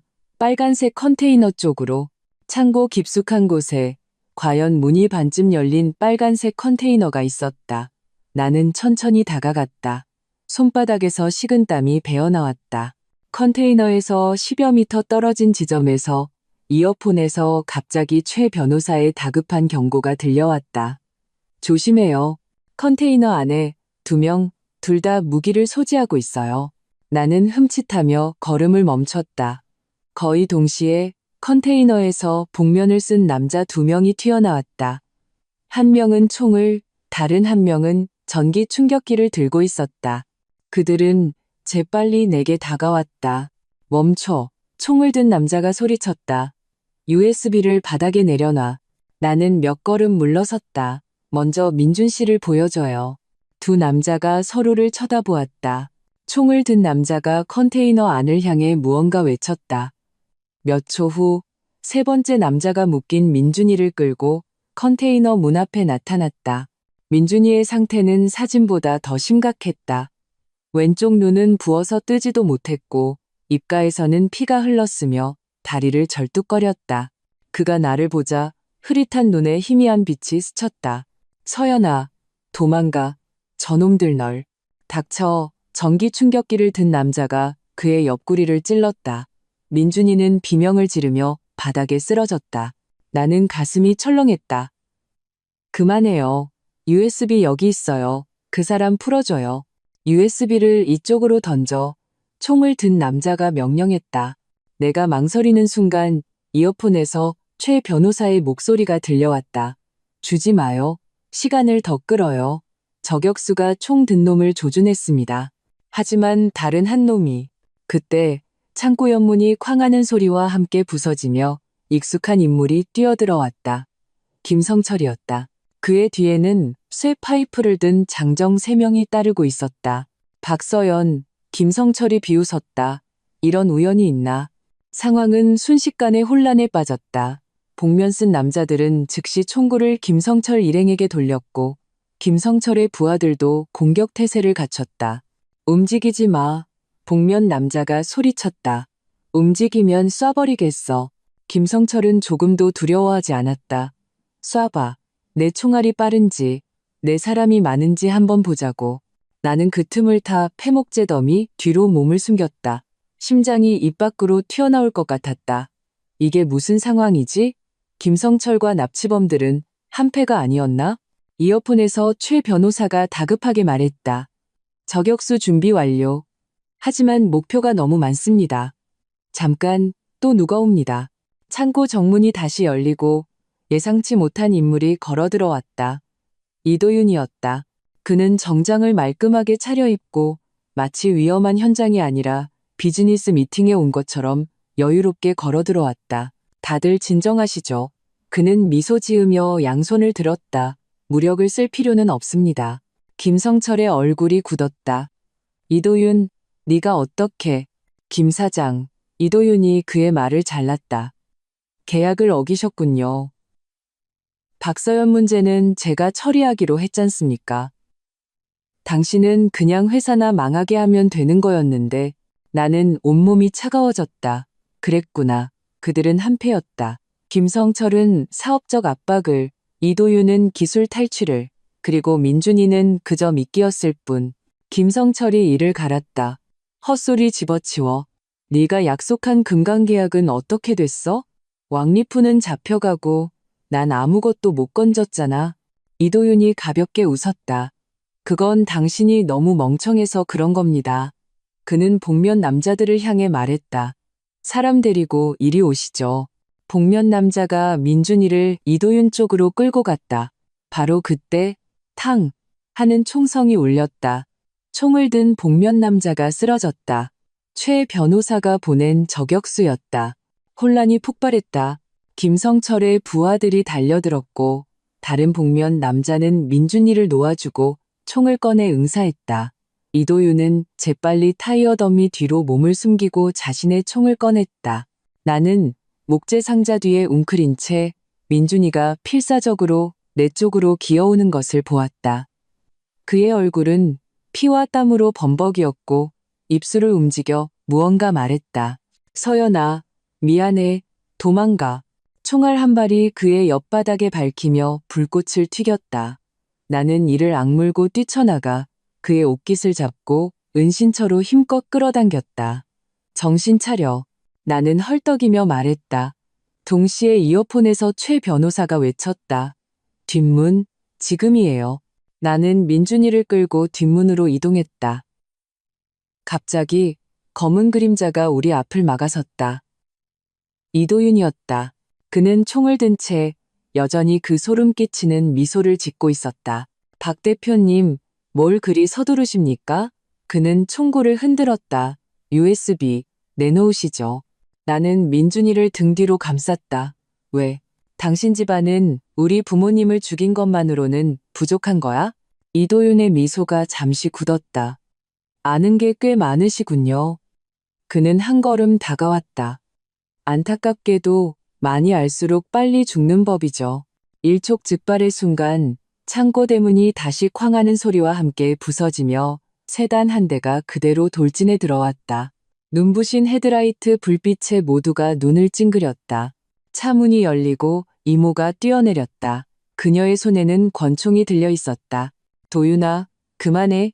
이도윤은 분명히 당황했다. 엄마? 어떻게? 이모는 재빨리 내 곁으로 와서 총구를 아들에게서 떼지 않았다. 서연아, 괜찮니? 나는 충격받은 눈으로 그녀를 쳐다봤다. 이모님, 설명할 시간이 없어. 그녀는 내게 편지 봉투 하나를 건넸다. 여기 내 부모님 사고의 진실과 내 아버지를 죽였다는 증거가 들어있다. 이도윤의 얼굴이 흑빛으로 변했다. 엄마, 미쳤어요? 어떻게 남의 편을? 남이 아니야. 이모의 목소리가 떨렸다. 이 아이는 내 언니의 딸이야. 그 말은 내게 벼락처럼 내리꽂혔다. 뭐라고? 이모가 우리 엄마의 동생이라고? 그럼 그녀는 내 이모란 말인가? 이도윤도 벼락을 맞은 듯 했다. 말도 안 돼. 네, 아버지가 너를 계속 속여왔지. 이모가 쓴웃음을 지었다. 20년 전, 그는 스타헤드의 기술 때문에 내 언니와 형부를 죽였어. 나는 진실을 밝히기 위해 그와 결혼했다. 세상이 내 눈앞에서 빙빙 돌았다. 그렇다면 이강혁은 우리 부모님을 죽인 살인자일 뿐만 아니라 자신의 아내까지 속인 것이다. 그리고 내 이모는 복수를 위해 원수와 결혼한 것이었다. 이도윤의 총구가 미세하게 떨렸다. 엄마, 무슨 말을 하는 거야? 총 내려놔. 아들아, 이모가 애원했다. 내 아버지처럼 되지 마. 갑자기 탕 하는 총성이 울렸다. 이모의 몸이 휘청했고 가슴에서 붉은 꽃이 피어났다. 김성철이 쏜 총이었다. 안 돼. 나와 이도윤이 동시에 소리쳤다. 이도윤은 즉시 총구를 돌려 세 발을 연사했다. 김성철이 쓰러졌다. 혼란을 틈타 나는 이모에게 달려갔다. 이모, 정신 차려요. 그녀의 입가에서 픽거품이 흘러나왔다. 떨리는 손으로 내 얼굴을 어루만졌다. 서연아, 미안하다. 내가 널 지켜주지 못해서 구급차 불러요. 나는 이어폰에 대고 소리쳤다. 동시에 최 변호사가 창고 높은 곳에서 뛰어내려왔고 저격수는 계속해서 상황을 통제했다. 이도윤은 어머니의 다른 편에 무릎을 꿇고 얼굴이 새하얗게 질려 있었다. 엄마, 왜? 이모는 힘겹게 아들을 향해 고개를 돌렸다. 도윤아, 더는 악행을 저지르지 마라. 그녀의 손이 힘없이 떨어졌다. 눈에서 빛이 사라졌다. 엄마, 이도윤은 찢어지는 비명을 질렀다. 창고는 기이한 정적에 휩싸였다. 민준이의 미약한 신음소리만이 들려올 뿐 나는 고개를 들어 이도윤의 핏발 선눈과 마주쳤다. 그 안에는 고통과 분노, 그리고 후회가 뒤섞여 있었다. 너 때문이야. 그가 쉬어빠진 목소리로 말했다. 네가 아니었으면 최 변호사가 그에게 총을 겨눴다. 총 내려놔. 경찰이 곧 도착할 거야. 이도윤은 어머니의 시신을 보고 다시 나를 보았다. 갑자기 그가 웃었다. 그 웃음은 소름이 끼쳤다. 박서연, 이걸로 끝났다고 생각하나? 그는 천천히 총을 들었다. 하지만 나를 향한 것이 아니라 자신의 관자놀이를 향했다. 안 돼. 내가 달려들었지만 이미 늦었다. 총성이 창고에 울려 퍼졌다. 이도윤은 어머니 곁에 쓰러졌다. 핏물이 바닥으로 빠르게 번져나갔다. 나는 바닥에 주저앉았다. 눈앞의 모든 것이 믿기지 않았다. 몇 분 사이에 나는 가족을 찾았고 또 잃었다. 서연아, 민준이가 힘없이 나를 불렀다. 조심. 내가 반응하기도 전에 목덜미에 갑자기 날카로운 통증이 느껴졌다. 돌아보니 마지막 복면 남자가 내 뒤에 서 있었다. 그의 손에는 주사기가 들려 있었다. 잘 자요, 박 대표. 그가 비웃었다. 내 시야가 급격히 흐려졌다. 사진은 납처럼 무거워졌다. 마지막 의식 속에서 나는 최 변호사가 달려오는 것을 보았다. 그리고 어둠이 모든 것을 삼켰다. 눈부신 흰빛, 의식을 되찾았을 때 처음 느낀 감각이었다. 눈꺼풀은 납처럼 무거웠다.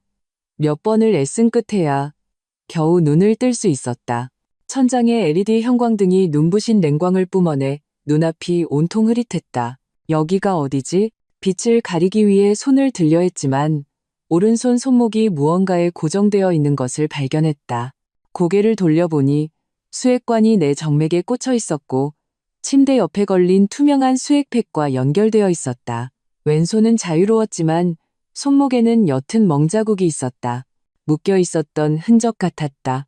이곳은 순백의 방이었다. 약 3평 남짓한 크기로 좁은 침대 외에는 아무것도 없었다.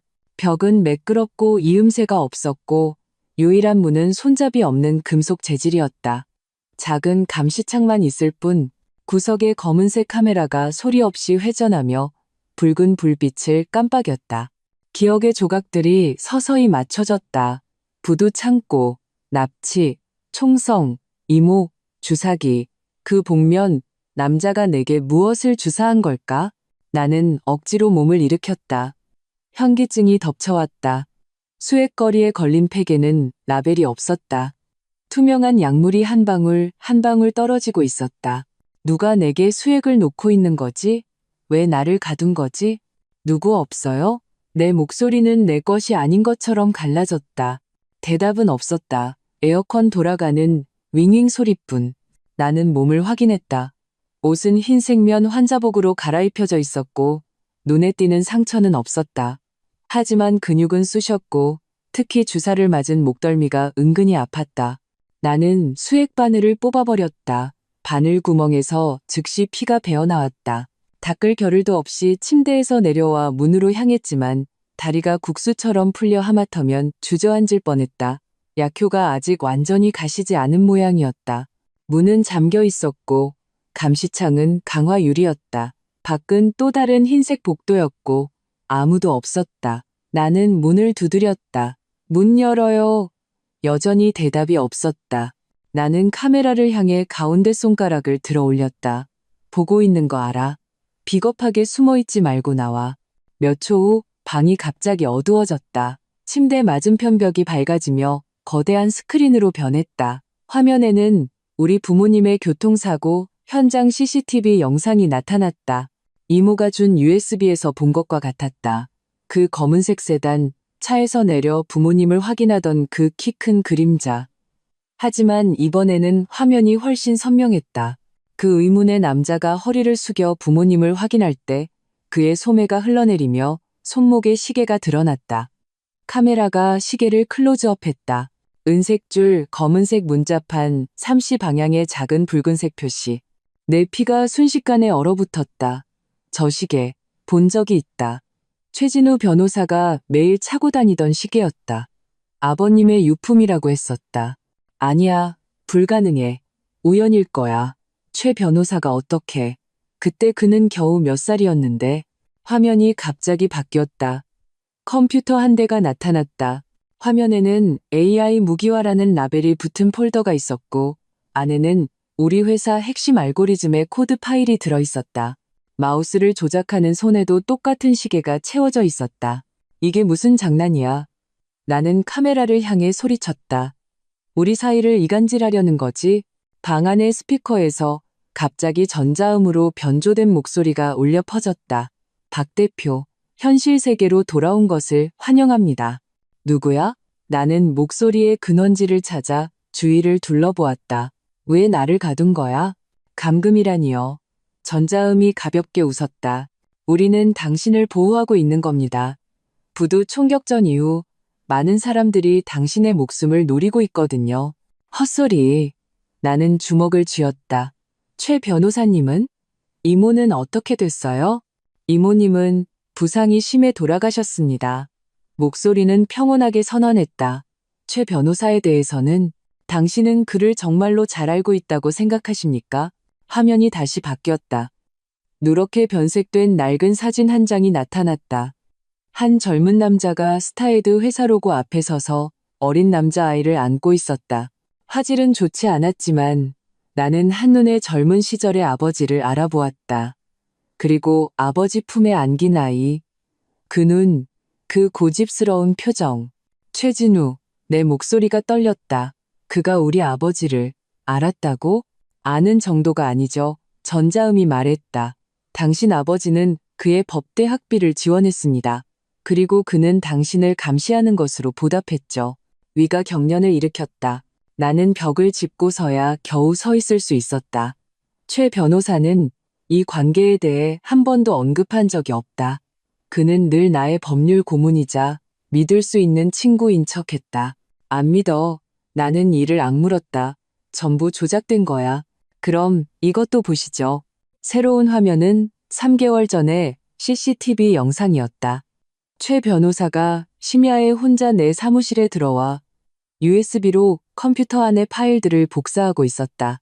그리고 그는 전화를 걸어 무언가 말했지만 영상에는 소리가 없었다. 마지막에 그는 카메라를 향해 웃었다. 그 웃음은 얼음처럼 차갑고 낯설었다. 평소에 온화한 최 변호사와는 전혀 다른 사람이었다. 나는 현기증을 느꼈다. 그렇다면 지난 3년간의 신뢰와 의지는 전부 연기였단 말인가?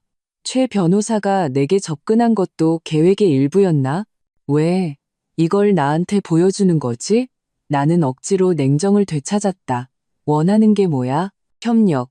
전자음이 말했다. 우리는 이강혁이 당신 부모님을 죽인 진실을 알고 있고 최진우가 당신을 이용하고 있다는 것도 압니다. 우리와 함께 복수합시다. 당신들은 누군데? 때가 되면 알게 될 겁니다.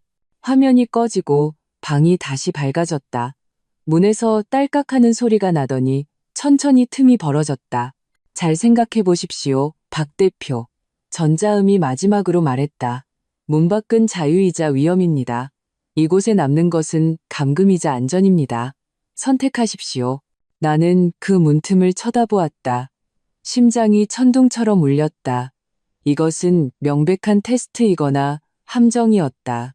하지만 남는다면 저들의 꼭두각시가 될 뿐이다. 나는 심호흡을 하고 결정을 내렸다. 침대로 돌아가 나는 재빨리 수액거리의 금속봉을 분리했다. 침대 시트로 한쪽 끝을 감아 손잡이를 만들었다. 그리고 아까 뽑았던 바늘을 주워 작은 갈고리 모양으로 구부렸다. 어릴 적 보육원에서 비슷한 도구로 관리인이 잠가놓은 사물함을 연 적이 있었다. 조심스럽게 문가로 다가가 작은 창으로 복도를 살폈다. 아무도 없었다. 나는 열쇠 구멍에 갈고리를 넣고 조심스럽게 움직였다. 몇 분 후 딸깍하는 작은 소리와 함께 잠금 장치가 풀렸다. 문을 열자 차가운 공기가 훅 끼쳐왔다. 복도 양옆은 똑같은 흰색 문들이었고 모두 굳게 닫혀 있었다. 복도 끝에는 출구라고 표시된 계단이 있었다. 나는 맨발로 소리 없이 전진했다. 세 번째 방을 지날 때 안에서 갑자기 익숙한 목소리가 들려왔다. 그녀는 당신들의 이간질을 믿지 않을 거야. 최 변호사였다. 나는 그 자리에 굳었다. 작은 창으로 안을 들여다보았다. 최 변호사는 의자에 묶여 있었고 입가에는 피가 묻어 있었지만 눈빛은 여전히 날카로웠다. 그의 맞은편에는 흰 가운을 입은 남자가 문해등을 보인 채 서 있었다. 그녀는 이미 증거를 봤어. 흰 가운 남자가 말했다. 네가 그녀를 몇 년 동안 이용했다는 걸. 이제 끝이야. 그녀를 이용하는 건 너희들이지. 최 변호사가 냉소했다. 그건 AI 무기화 프로젝트가 아니야. 그녀의 아버지가 설계한 방어 프로그램이라고. 뭐라고? 나는 문에 귀를 바짝 댔다. 마음대로 짓거려. 흰 가운 남자가 돌아섰다. 나는 재빨리 몸을 숙였다. 보스가 돌아오면 모든 게 끝날 테니. 발소리가 문가로 다가왔다. 나는 황급히 맞은편 방으로 숨었다. 문틈으로 흰 가운 남자가 계단 쪽으로 걸어가는 것을 보았다. 발소리가 사라지자 나는 즉시 최 변호사가 갇힌 방으로 달려갔다. 문은 잠겨 있지 않았다. 최 변호사님. 최 변호사는 나를 보고 눈을 동그랗게 떴다. 서연 씨, 어떻게 말하지 마세요. 나는 재빨리 그의 결박을 풀었다. 빨리 나가야 해요. 안 돼요. 당신은 이해 못해요. 최 변호사가 내 손목을 잡았다. 이건 함정이에요. 당신을 일부러 도망치게 해서 추적하려는 속셈이라고요. 그때 복도에 갑자기 경보음이 울려 퍼졌다. 붉은 경광등이 번쩍이고 귀를 찢는 사이렌 소리가 복도를 메웠다. 빨리 가요. 최 변호사가 나를 밀었다. 뒷계단으로 같이 가요.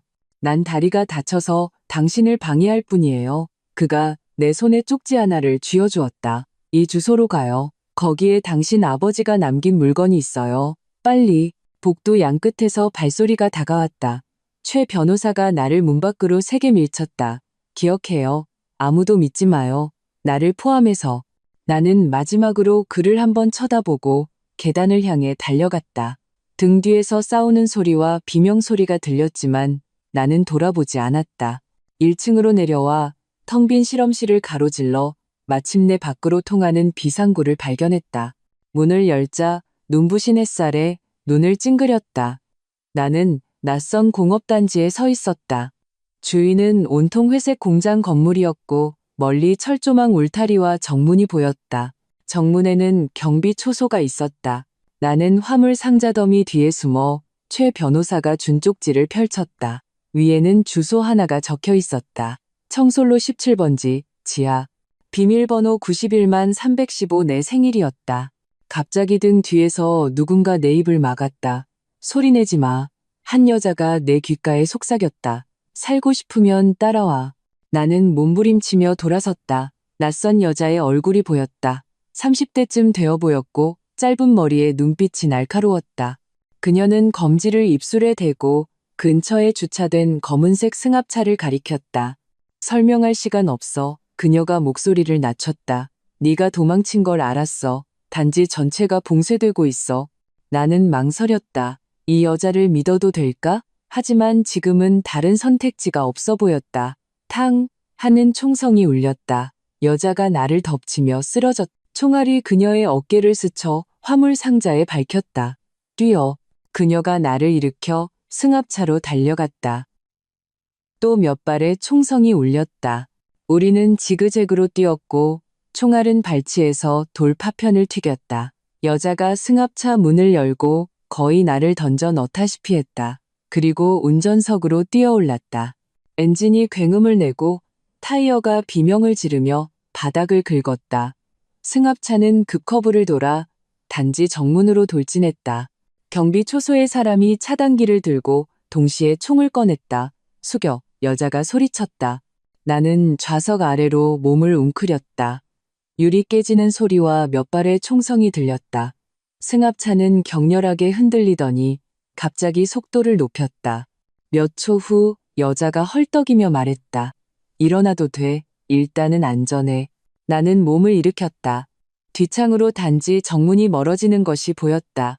여자는 한 손으로 운전하며 다른 손으로는 피 흘리는 어깨를 누르고 있었다. 누구세요? 나는 경계하며 물었다. 왜 나를 구한 거죠? 내 이름은 이만아. 그녀는 고통의 인상을 썼다. 당신 어머니의 오랜 친구예요. 또 어머니를 안다는 사람. 나는 지친 몸을 의자에 기댔다. 증명해봐요. 이만아는 주머니에서 사진 한 장을 꺼내 건넸다. 사진에는 두 젊은 여자가 해변에 서 있었다. 한 명은 우리 엄마, 다른 한 명은 이만아와 닮았지만 더 젊은 모습이었다. 나는 당신 어머니의 대학 동기예요. 이만아가 말했다. 어머니가 돌아가시기 전에 연락했었어요. 만약 자기에게 무슨 일이 생기면 당신을 지켜달라고. 왜 이제야 나타난 거죠? 계속 몰래 지켜보고 있었어요. 이만아는 쓴웃음을 지었다. 최근에야 이강혁과 최진우의 진짜 모습을 알게 됐죠. 최진우라는 이름에 내 심장이 다시 조여왔다. 최 변호사. 그가 정말 우리 아버지를 알았나요? 아는 정도가 아니에요. 이만아는 핸들을 꺾었다. 차가 고속도로로 진입했다. 그는 당신 아버지가 가장 신뢰했던 조수의 아들이에요. 하지만 당신 아버지가 돌아가신 후에 그는 변했어요. 나는 최 변호사의 컴퓨터 속 파일과 내 사무실에서의 기이한 행동을 떠올렸다. 그가 나를 이용한 건가요? 어느 정도는요. 이만아는 잠시 망설였다. 하지만 그에게도 자신만의 계획이 있었어요. 아주 복잡하죠. 나는 창밖으로 빠르게 스쳐 지나가는 풍경을 바라보다 문득 한 가지 의문이 들었다. 어디로 가는 거죠? 안전가옥으로요. 이만아가 말했다. 그리고 당신 아버지가 진짜로 남긴 것을 찾으러 가야죠. 청솔로 17번지요? 이만아는 획 고개를 돌려 나를 보았다. 그 주소를 어떻게 알아요? 최 변호사가 알려줬어요. 그녀의 얼굴이 순식간에 새하얗게 질렸다. 젠장, 그건 함정이야. 최진우는 진짜 주소를 몰라. 뭐라고요? 당신 아버지의 안전가옥은 단 3사람만 알고 있었어요. 당신 어머니, 나, 그리고 이만아의 목소리가 갑자기 막혔다. 그리고 이강혁. 나는 얼음물에 빠진 기분이었다. 그렇다면 최 변호사가 내게 준 주소는 이강혁이 파놓은 덫이었단 말인가. 그들보다 먼저 도착해야 해요. 이만아는 엑셀을 3개 밟았다. 안전벨트 매어. 속도 올릴 테니. 승합차는 고속도로를 질주했다. 내 심장 박동은 엔진 소리보다 더 격렬했다. 만약 최진우가 진짜 주소를 몰랐다면 그는 이강혁을 도와 나를 함정으로 유인한 것일까? 아니면 일부러 가짜 주소를 알려주고 다른 의도가 있었던 걸까? 더 무서운 질문은 나를 가두었던 그 조직은 누구인가?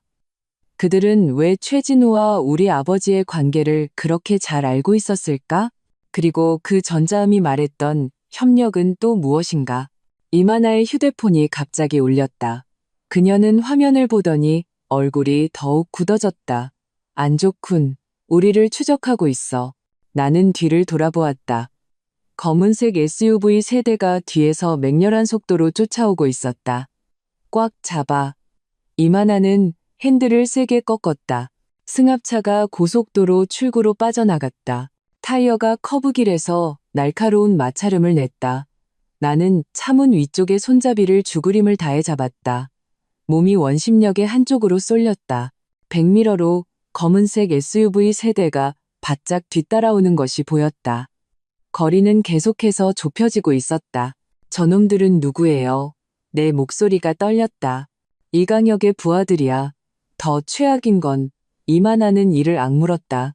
다크웹의 용병들이야. 그놈들은 20년 동안 당신 아버지의 기술을 노려왔어. 차는 공업 단지로 진입했다. 이만하는 미로 같은 공장 건물들 사이를 능숙하게 빠져나갔다. 그녀의 어깨에서는 계속 피가 흘렀고 얼굴은 점점 더 창백해졌다. 상처 치료해야 해요. 나는 내 소매를 찢어 그녀의 상처를 감싸주려 했다. 시간 없어. 그녀가 내 손을 밀쳤다. 잘 들어. 앞에 폐쇄된 방직 공장이 있어. 거기서 저놈들을 따돌릴 거야. 그때 쾅 하는 거대한 소리와 함께 뒷창 유리가 박살났다. 총알이 내 귀를 스쳐 앞유리에 거미줄 같은 균열을 남겼다. 숙여. 이만하는 브레이크를 세게 밟았다. 차가 드리프트하며 좁은 골목으로 들어섰다. 속이 울렁거려 토할 뻔했다. 앞에서 좌회전, 그녀가 소리쳤다. 차에서 뛰어내릴 준비해. 뭐라고요? 내가 반응하기도 전에 이만하는 반쯤 열린 창고문을 향해 돌진했다. 차가 어둠 속으로 진입하는 순간 그녀는 안전벨트를 풀었다. 지금 나는 차문을 열고 밖으로 굴렀다. 어깨가 시멘트 바닥에 세게 부딪혔다. 승합차는 계속 앞으로 나아가 화물 선반 더미에 부딪히고 멈췄다. 이만하는 반대편에서 뛰어내려 비틀거리며 내 쪽으로 달려왔다. 그녀가 나를 일으켜 어두운 작은 문으로 달려갔다. 등 뒤에서 급브레이크 소리와 차문 여닫는 소리가 들려왔다. 최소 6개의 발소리가 텅 빈 창고에 울려 퍼졌다. 나눠서 찾아. 멀리 못 갔을 거야. 거친 남자의 목소리가 명령했다. 이만하는 나를 데리고 좁은 통로를 지나 지하로 내려가는 입구에 도착했다. 녹슨 철문에는 위험, 출입금지라는 팻말이 걸려 있었다. 그녀는 주머니에서 열쇠를 꺼내 떨리는 손으로 자물쇠에 꽂았다. 빨리 들어가. 그녀가 문을 열고 나를 안으로 밀어넣었다. 무슨 일이 있어도 소리내지 마. 당신은요? 나는 저놈들을 유인해야 해. 그녀는 내게 작은 손전등 하나를 쥐어주었다. 기억해. 청솔로 17번지는 함정이야. 진짜 주소는 제스민 가든 12호. 비밀번호는 당신 어머니 생일. 잠깐만요. 나는 그녀의 손목을 잡았다. 우리 엄마 생일이 언제인데요? 그녀는 잠시 멈칫하더니 이내 쓴웃음을 지었다. 그걸 몰랐구나. 6821. 그날이 여름 중에 가장 더운 날이었다고 항상 말씀하셨지. 발소리가 다가왔다. 이만하는 나를 세게 밀치고 쾅 소리를 내며 문을 닫았다. 나는 그녀가 멀리 달려가는 발소리와 추격자들의 외침 소리를 들었다. 어둠이 모든 것을 삼켰다. 나는 손전등을 켰다. 아래로 향하는 계단 위에 서 있었다. 공기 중에는 곰팡이 냄새와 어떤 전자장비 냄새가 섞여 있었다. 계단 끝에는 금속문이 있었고 위에는 숫자 키패드가 달려 있었다. 나는 이만하가 말해준 비밀번호 6821을 입력했다. 문이 열렸다. 눈앞에는 약 6평 크기의 지하 공간이 나타났다. 벽에는 사진, 신문 스크랩, 설계도가 가득 붙어 있었다. 중앙에는 작업대가 있었고 위에는 낡은 컴퓨터 몇 대와 이상한 구형 장치가 놓여 있었다. 가장 눈에 띄는 것은 벽에 걸린 거대한 사진이었다. 우리 아버지와 낯선 남자가 스타헤드 간판 아래에 서 있었다. 두 사람 모두 흰 가운을 입고 있어 광고업자라기보다는 과학자처럼 보였다. 그 낯선 남자의 눈매는 최진우와 어딘가 닮아 있었다. 작업대로 다가가자 START라고 표시된 버튼이 보였다. 잠시 망설이다. 나는 버튼을 눌렀다. 구형장치가 갑자기 켜지며 푸른빛이 우리 아버지의 홀로그램 영상을 투사했다.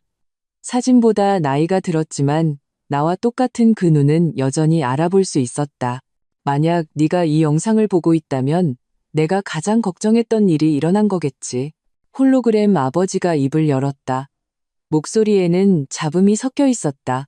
서연아, 내 딸아. 아빠가 널 지켜주지 못해서 미안하다. 나는 다리에 힘이 풀려 바닥에 주저앉았다. 눈물이 시야를 흐렸다. 스타에드는 위장이었어. 영상이 계속되었다. 우리가 진짜로 연구했던 건 스타 시스템. 기계가 인간의 감정을 이해하게 만드는 핵심 기술이었지. 최지명 박사, 내 파트너와 나는 획기적인 방법을 발견했단다. 최지명, 최진우의 아버지. 이강혁이 그 기술을 군사 목적으로 사들이려 했고 우리는 거절했다. 아버지의 표정이 고통스러워졌다. 그러자 협박이 시작됐다. 그가 너와 엄마를 해칠까봐 두려워서 이 장소를 준비했단다. 영상이 바뀌며 우리 회사 AI 광고 시스템의 초기 버전 설계도가 나타났다. 하지만 지금 우리가 쓰는 것보다 10배는 더 복잡했다. 이것이 완전한 스타 시스템이다. 오직 너의 홍채와 성문으로만 잠금을 해제할 수 있어. 아버지의 목소리가 점점 다급해졌다. 최 박사가 이걸 지켜줄 거야. 네가 성인이 될 때까지. 서연아, 기억해라. 이 기술은 너무나 강력해서 절대로. 갑자기 영상이 격렬하게 흔들렸다. 아버지가 긴장한 채 카메라 밖을 쳐다보았다. 그들이 왔어. 최 박사, 서연이 데리고 가. 나는 신경 쓰지 마. 화면 밖에서 아이의 울음소리가 들려왔다. 내 목소리였다. 그리고 탕 하는 총성. 영상이 툭 끊겼다. 나는 바닥에 주저앉아 온몸을 떨었다. 그렇다면 최진우의 아버지는 나를 지키려다 돌아가신 것이었다. 그리고 최진우가 내게 접근한 것은 아버지의 유언을 지키기 위해서였나. 작업대의 컴퓨터가 갑자기 저절로 켜졌다. 화면이 밝아지며 한 줄의 글씨가 떴다. 홍채 인식 중. 나는 무의식적으로 화면을 쳐다봤다. 붉은 광선이 내 눈을 스쳐 지나갔다. 인식 완료, 박서연님 확인. 기계적인 여성 음성이 울려 퍼졌다. 성문 암호를 입력하십시오. 무슨 암호? 스타. 암호 일치. 화면이 바뀌며 완전한 스타 시스템의 코드 라이브러리가 나타났다. 스타 시스템에 오신 것을 환영합니다. 박 박사님, 박 박사님. 아버지는 자신의 직함을 내게 남겨주었다. 코드 옆에는 사용 설명서라는 제목의 문서가 있었다. 나는 빠르게 훑어보았다. 그리고 충격에 휩싸였다. 이것은 단순한 광고 알고리즘이 아니었다. 인간의 미세 표정, 음성 파동, 언어 패턴을 분석하여 감정 반응을 정확하게 예측하고 조종할 수 있는 기술이었다. 이것이 바로 이강혁이 20년 동안 탐내왔던 것이자 우리 회사 기존 기술의 근원이었다. 단지 99%의 기능이 거세되었을 뿐 갑자기 머리 위에서 쾅 하는 거대한 소리가 들렸다. 이어서 잡다한 발소리가 들려왔다. 그들이 이곳을 찾아냈다. 나는 재빨리 USB를 꺼내 컴퓨터에 꽂고 핵심 코드 다운로드를 시작했다. 진행률 표시줄이 천천히 움직였다. 10%, 15%. 발소리는 점점 더 가까워졌고 거친 문 두드리는 소리가 들려왔다. 이 문 확인해. 한 남자가 소리쳤다. 35%, 40%. 금속 문이 세게 부딪히며 문틀이 삐걱거리기 시작했다. 전자 잠금 장치야. 폭파 장비 가져와. 바이펜즐레우스 우. 귀를 찢는 폭발음과 함께 문이 터져나갔다. 먼지와 파편이 사방으로 튀었다. 완전 무장한 남자 3명이 계단으로 뛰어내려왔다. 움직이지 마. 선두에 선 남자가 내게 총을 겨눴다. 85%, 90%. 나는 천천히 양손을 들었다. 눈은 진행률 표시줄에 고정되어 있었다. 99%. 다운로드 완료. 그 남자가 방아쇠를 당기는 순간 검은 그림자가 계단에서 뛰어내려 그를 덮쳤다. 최진우였다. 그는 피투성이었고 왼쪽 팔은 부자연스럽게 뒤틀려 있었다. 서연 씨, 도망가요. 그는 그 남자와 뒤엉켜 싸우며 소리쳤다. 다른 두 무장 괴한이 총을 겨눴다. 일촉즉발의 순간 구영장치에서 갑자기 눈부신 흰빛이 터져 나왔다. 동시에 기계적인 목소리가 울려 퍼졌다. 방어 모드 가동. 두 줄기의 푸른 광선이 구체에서 발사되어 무장 괴한들의 손목을 정확하게 맞췄다. 그들은 비명을 지르며 총을 떨어뜨렸다. 최진우는 그 틈을 타 총 한 자루를 빼앗아 세 번째 적을 쓰러뜨렸다. 그리고 비틀거리며 내게 다가왔다. 그는 주머니에서 피 묻은 칩 하나를 꺼냈다. 이거요. 그의 목소리는 미약했다. 아버님께서 당신에게 남기신 완전판이에요. 나는 칩을 받아들었다. 위에는 작은 별 모양이 새겨져 있었다. 왜? 나는 쓰러지려는 최진우를 부축했다. 왜 진작 말해주지 않았어요? 아버님과의 약속이었어요. 당신을 지키고 기술도 지키겠다고. 그의 입가에서 피가 흘러나왔다. 그의 몸이 갑자기 굳어지며 계단을 쳐다보았다. 조심해요. 나는 돌아섰다. 김성철이 계단 입구에 서서 은색 권총을 들고 있었다. 창고에서 총에 맞지 않았었나? 박서연 기술을 내놔. 그가 비웃었다. 이 회장님께서 내 목에 10억을 거셨거든. 최진우는 마지막 힘을 다해 나를 밀쳤다. 동시에 김성철이 총을 쐈다. 총알은 최진우의 가슴에 밝혔다. 핏물이 뿜어져 나왔다. 안 돼? 나는 비명을 지르며 작업대로 달려가 피 묻은 칩을 컴퓨터에 꽂았다. 화면이 번쩍이더니 최종 프로토콜 가동, 음성 인식 준비 완료라는 메시지가 떴다. 스타, 나는 소리쳤다. 위험 요소 제거? 구형장치에서 눈부신 푸른빛이 터져 나왔다. 광선 한 줄기가 김성철의 미간을 정확하게 맞췄다. 그는 잠시 굳어 있다가 실 끊어진 인형처럼 쓰러졌다. 정적. 최진우의 미약한 숨소리만이 정적을 깼다.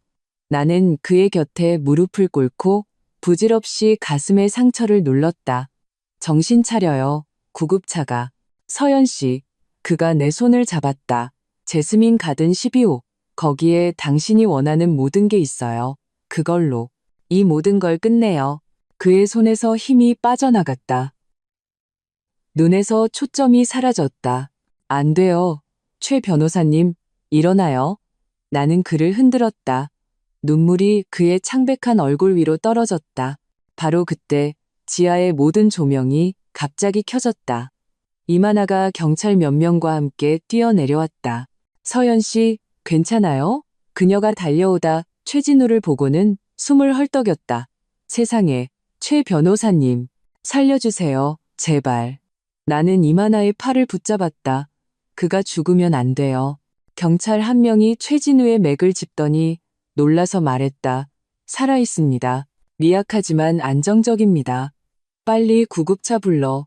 의료진이 곧 도착해 최진우를 들것에 실었다. 이만하는 내 어깨를 감쌌다. 가요, 우리 제스민 가든으로. 이제 모든 걸 끝낼 시간이에요. 제스민 가든 12호는 도시 외곽 식물원 깊숙한 곳에 숨겨진 작은 별장이었다. 정원에는 제스민 나무가 가득했고 늦가을임에도 몇몇 꽃송이가 꿋꿋하게 피어 은은한 향기를 뿜어내고 있었다. 이만하는 열쇠로 문을 열었다. 내부는 소박하지만 따뜻하게 꾸며져 있었다. 거실 벽에는 우리 어머니의 큰 사진이 걸려 있었다. 제스민 꽃밭에 서서 미소 짓는 모습이었다. 여기는 당신 어머니의 안전가옥이에요. 이만하는 작은 목소리로 말했다. 돌아가시기 한 달 전에야 제게 이곳을 알려주셨죠. 그녀는 나를 서재로 데리고 가 숨겨진 금고를 열었다. 안에는 두꺼운 서류철과 작은 상자가 들어있었다. 서류철에는 우리 부모님께서 모은 이강혁의 범죄 증거들이 들어있었다. 뇌물수수, 자금 세탁, 상업 사기, 그리고 가장 결정적인 부모님을 살해하라고 지시하는 통화 녹음과 은행 이체 기록까지. 작은 상자 안에는 반지 하나가 들어있었다. 안쪽에는 나의 별에게라고 새겨져 있었다.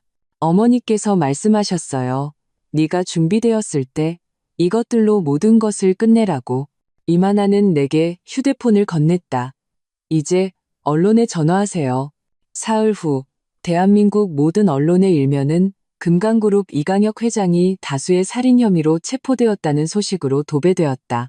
내가 제공한 증거는 너무나 명백해서 경찰은 그의 저택을 급습하여 그가 서류를 파기하기 직전에 체포할 수 있었다. 가장 극적인 순간은 신문 과정에서 일어났다. 어찌된 일인지 신문실의 CCTV 시스템이 해킹되어 이강혁이 부모님 살해를 자백하는 녹음 파일이 온 인터넷에 생중계되었다. 그는 귀신이라도 본 듯 새하얗게 질렸다.